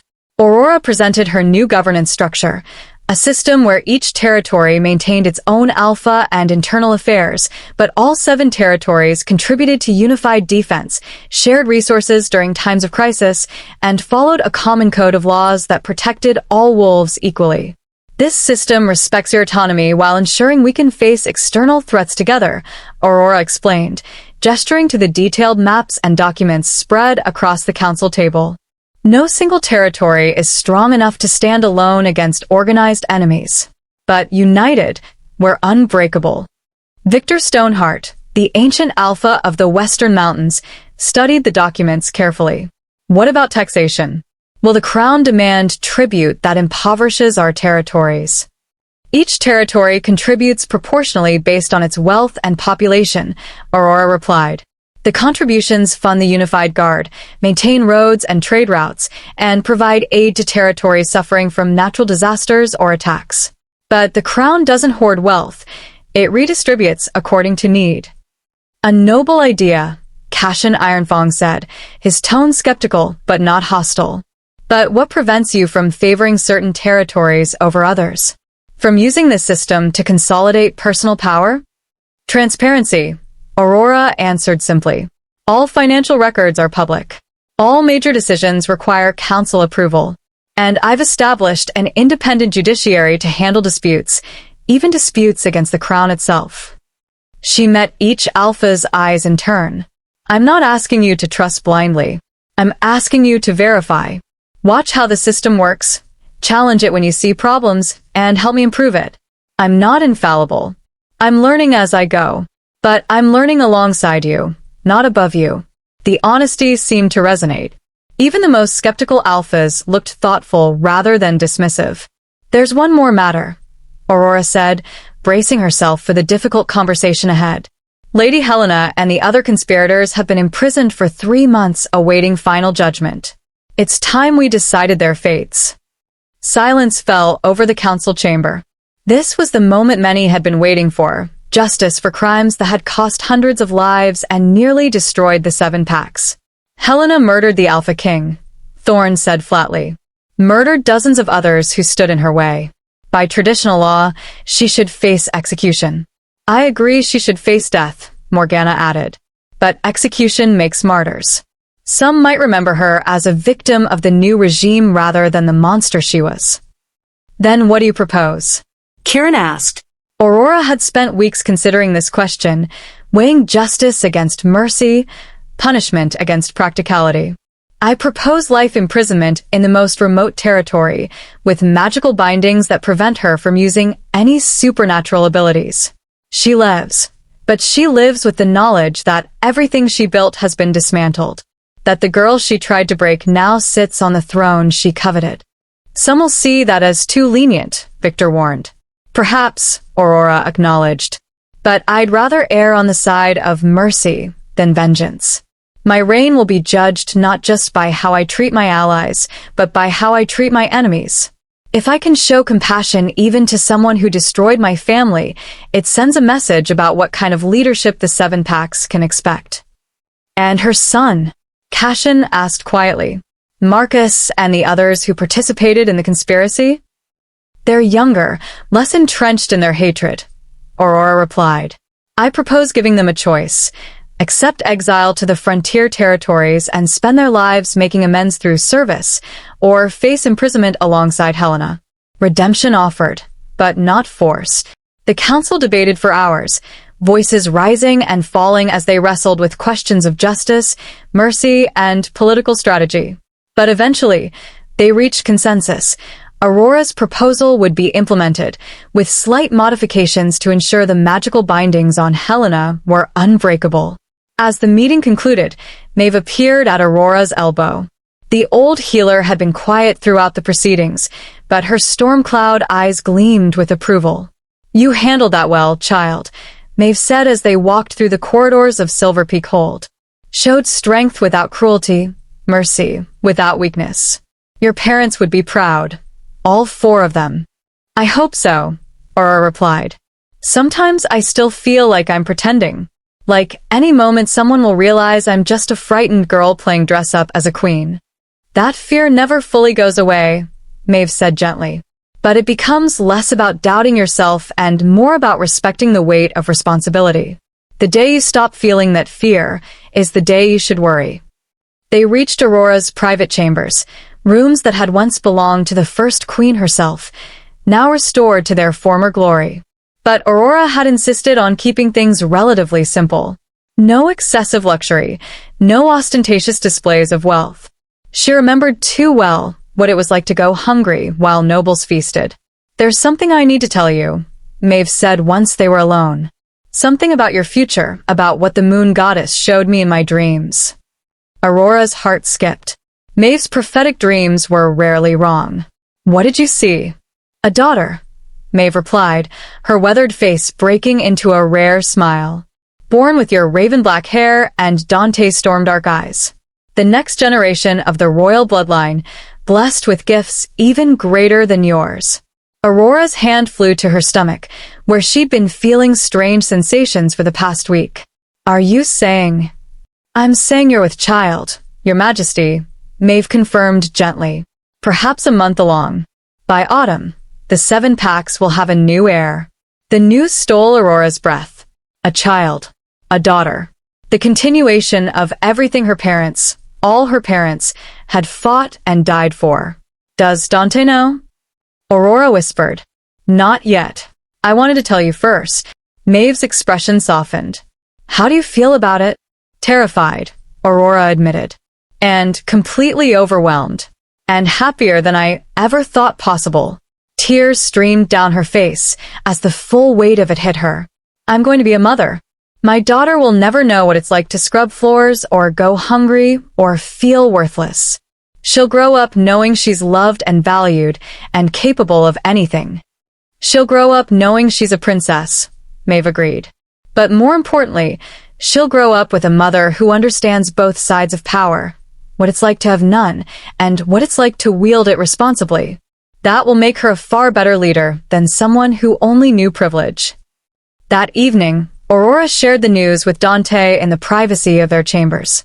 His reaction was everything she could have hoped for, pure joy mixed with protective determination and a touch of the same terror she felt.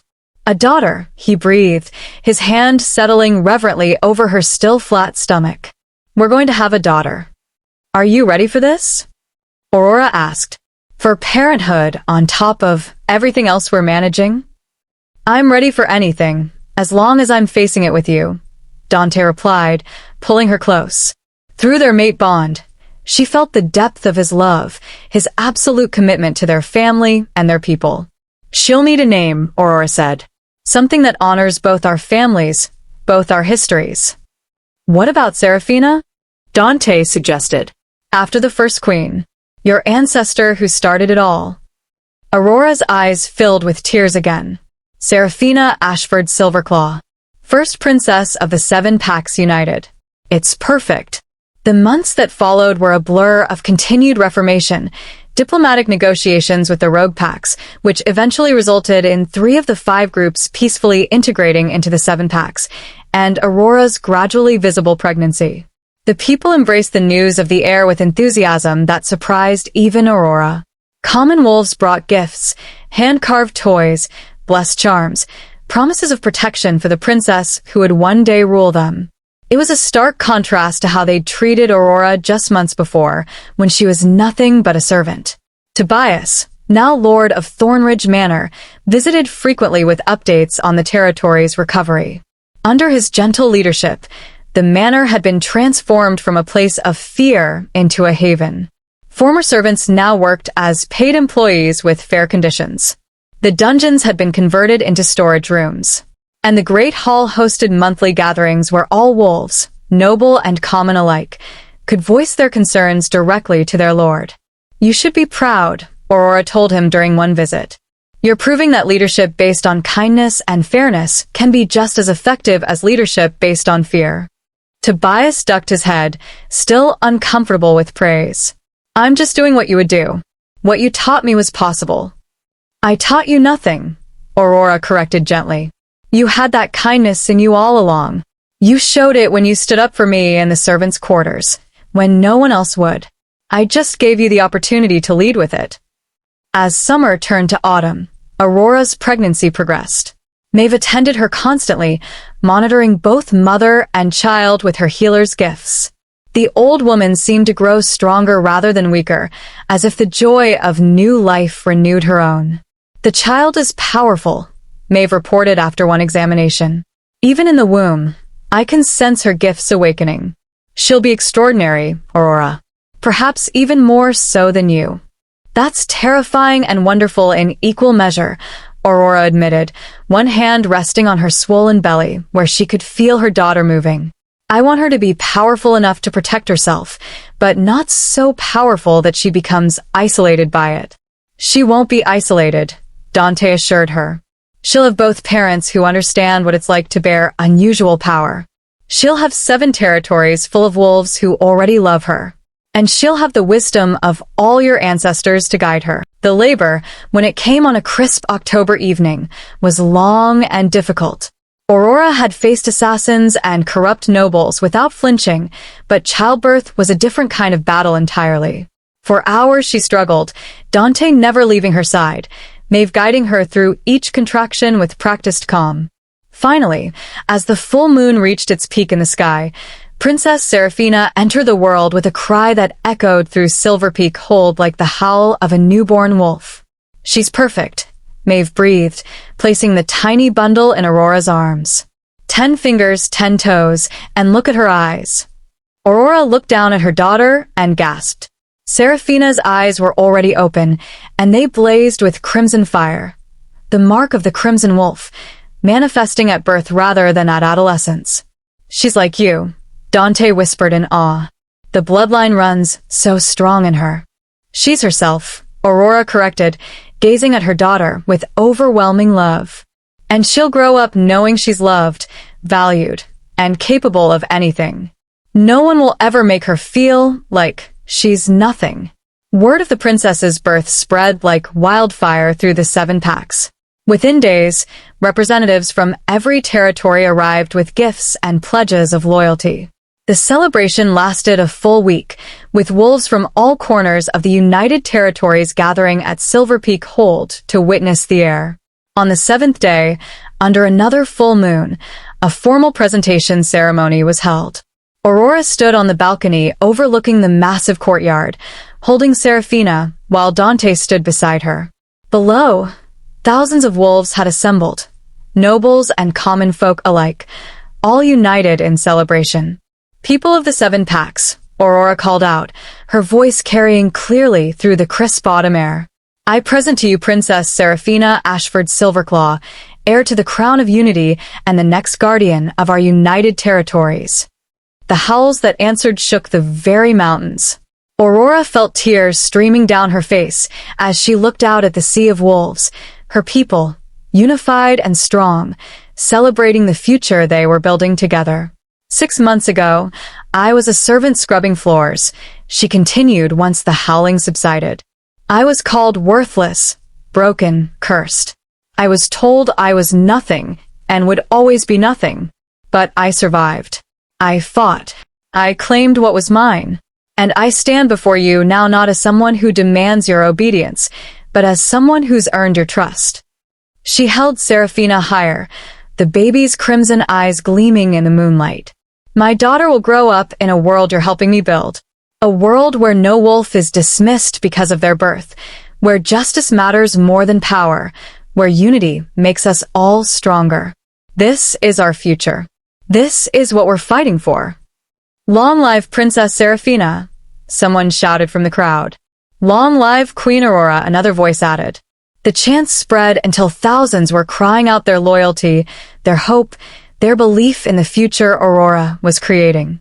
She felt Dante's arm around her waist, felt the mate bond pulsing with shared emotion, felt her daughter's tiny hand grasping her finger with surprising strength. This was her family, her people, her purpose. She was no longer the broken servant girl who couldn't shift. She was Queen Aurora, ruler of the 7 Packs, mother to the future, and living proof that no one, no matter how powerless they seem, is truly nothing. That night, as Aurora fed Seraphina in the quiet of their chambers, Dante watched them with an expression of complete contentment. What are you thinking? Aurora asked softly. That we've come a long way from that first night in Thornridge Manor, Dante replied. When I spilled wine on my doublet and met a servant girl with the most extraordinary scent I'd ever encountered. Aurora smiled at the memory. I was so terrified that night, convinced you'd have me beaten for clumsiness. Instead, I fell in love, Dante said simply, though I didn't recognize it for what it was at first. I just knew that something about you called to something in me, that you were important in ways I couldn't explain. The mate bond knew before we did, Aurora mused. Even when my wolf was dormant, she recognized you. And now look at us, Dante continued. King and queen of the 7 Packs, with a daughter who'll one day continue what we started. It's more than I ever imagined possible. It's more than either of us imagined, Aurora agreed. She looked down at Seraphina, who had fallen asleep nursing, her tiny face peaceful and perfect. But it's what we fought for. What so many sacrifices to make possible. She thought of her parents, Rowan and Lyanna, who died protecting her. Iris and Aldrich, who gave everything to keep her safe and hidden. Even Helena, in a twisted way, had contributed to Aurora's strength. Every trial, every hardship, every moment she'd been called worthless, it had all forged her into the leader the 7 Packs needed. I want to tell her about them, Aurora said quietly. When she's old enough to understand. I want Seraphina to know about the Alpha King and Queen who died in fire trying to save her mother. About the record keeper and scholar who sacrificed their lives for a child that wasn't even theirs by blood. About the stable boy who became a lord because he stood up for what was right. And we'll tell her about a servant girl who became a queen, Dante added, who proved that true strength comes from surviving impossible circumstances and emerging with your compassion intact. That's the most important lesson she could learn. As dawn broke over Silver Peak Hold, painting the sky in shades of crimson and gold that matched Aurora's wolf form, she felt a profound sense of peace. The journey from servant to queen had been long and painful, but it had led her here, to this moment, this family, this future full of possibility. The 7 Packs were united. Justice had been served. And a new generation was beginning, one that would grow up knowing only unity and strength. Aurora thought of Seraphina's words from the sacred grove. True strength isn't about dominating others. It's about lifting them up. She tried to live by those words every day of her reign. And as she looked at her sleeping daughter, she knew that lesson would be her greatest legacy, not the crown she wore or the territory she ruled, but the example she set of leadership rooted in compassion rather than conquest. What happens now? Dante asked softly. Aurora smiled, settling Seraphina more comfortably in her arms. Now we are raising our daughter. We continue building a better world for her to inherit. We face whatever challenges come next together. Sounds perfect, Dante murmured, pressing a kiss to her temple. And as the sun rose fully over the 7 Packs united, Queen Aurora allowed herself to simply be, not a ruler or a warrior or a symbol, but a woman who had survived the impossible and found her way to happiness. The Crimson Wolf had risen. The rightful queen had claimed her throne. And the story that began with a servant girl scrubbing floors had become a legend that would be told for generations, a reminder that no one is truly powerless, that kindness is strength, and that sometimes the most broken among us become the most powerful. The age of lies and corruption had ended. The age of unity and justice had begun. And Princess Seraphina, sleeping peacefully in her mother's arms, carried within her the promise of everything yet to come. 15 years later, Princess Seraphina stood at the edge of the lunar platform at Thornridge Manor, her crimson eyes blazing with the same fire that had marked her mother's transformation years before. At 15, she was already showing signs of the extraordinary power she'd inherited, healing gifts that surpassed even Aurora's, foresight that let her sense threats before they manifested, and most remarkably, the ability to communicate with wolves across vast distances through the pack bonds. Below the platform, hundreds of wolves had gathered for the annual ceremony of awakening, a tradition that had taken on new meaning under Aurora's reign. No longer a spectacle where the failures were mocked, it had become a celebration of every wolf's unique gifts, regardless of when or how they manifested. Queen Aurora watched from the sidelines, her hand resting in King Dante's. At 34, she'd grown into her role completely, ruling with the perfect balance of strength and compassion that had become her hallmark. Her raven-black hair now carried threads of silver at the temples, earned through 15 years of leadership. "She's nervous," Dante observed, reading their daughter's body language with a parent's intuition. "She has no reason to be," Aurora replied, though she understood.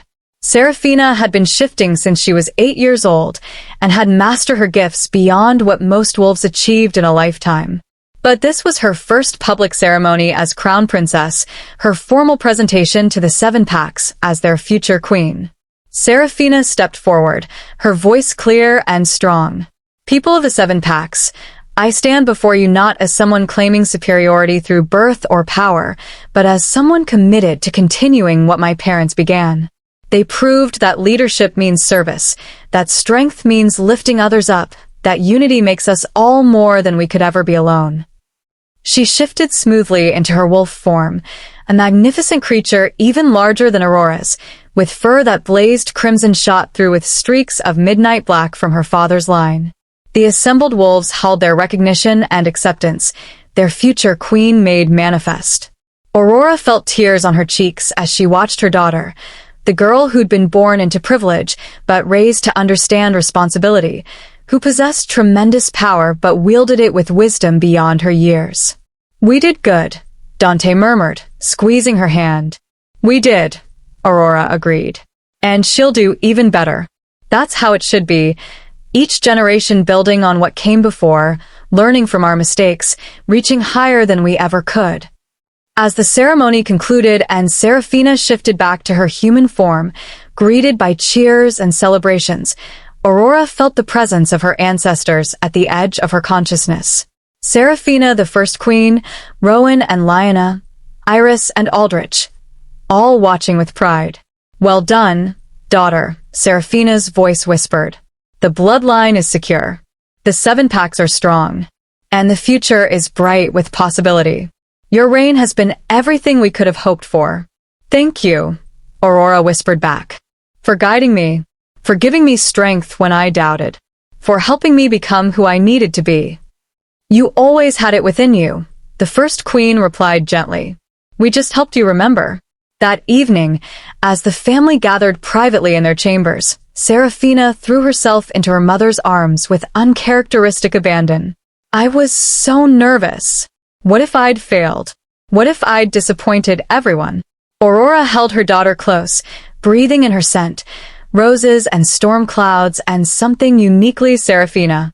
"You could never disappoint me. Do you know why?" "Why?" "Because you care. Because you worry about being worthy.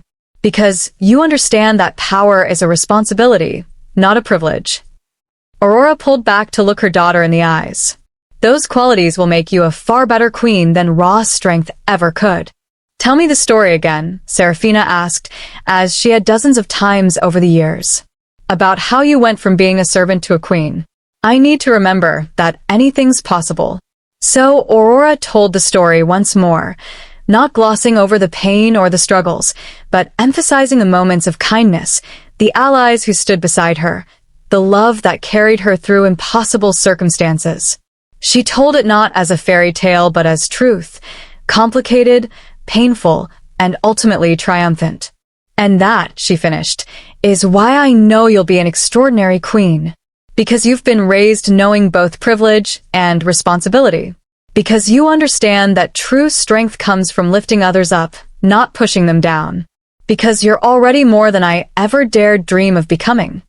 Serafina hugged her mother again, then her father, then stood between them with her arms around both. I won't let you down. I won't let the 7 packs down. I'll make you proud. You already have, Dante and Aurora said in unison. As the royal family stood together in the evening light, united by love and purpose and an unbreakable bond, Aurora reflected on the journey that had brought her here. From servant to queen. From broken to whole. From nothing to everything. It had been a long road, full of trials and triumphs, pain and joy, loss and love. But standing here now, surrounded by the family she'd built and the kingdom she'd united, Aurora knew with absolute certainty that every moment, every hardship, every victory, every tear had been worth it. The Crimson Wolf had risen. The rightful queen had claimed her throne. And the legacy she'd built would endure for generations, a reminder that no matter how powerless we feel, no matter how broken we seem, we all carry within us the strength to change the world. If only we have the courage to believe it. The Crimson Moon has risen. The 7 packs stand united. And the legend of the Servant Queen will be told forever. The end.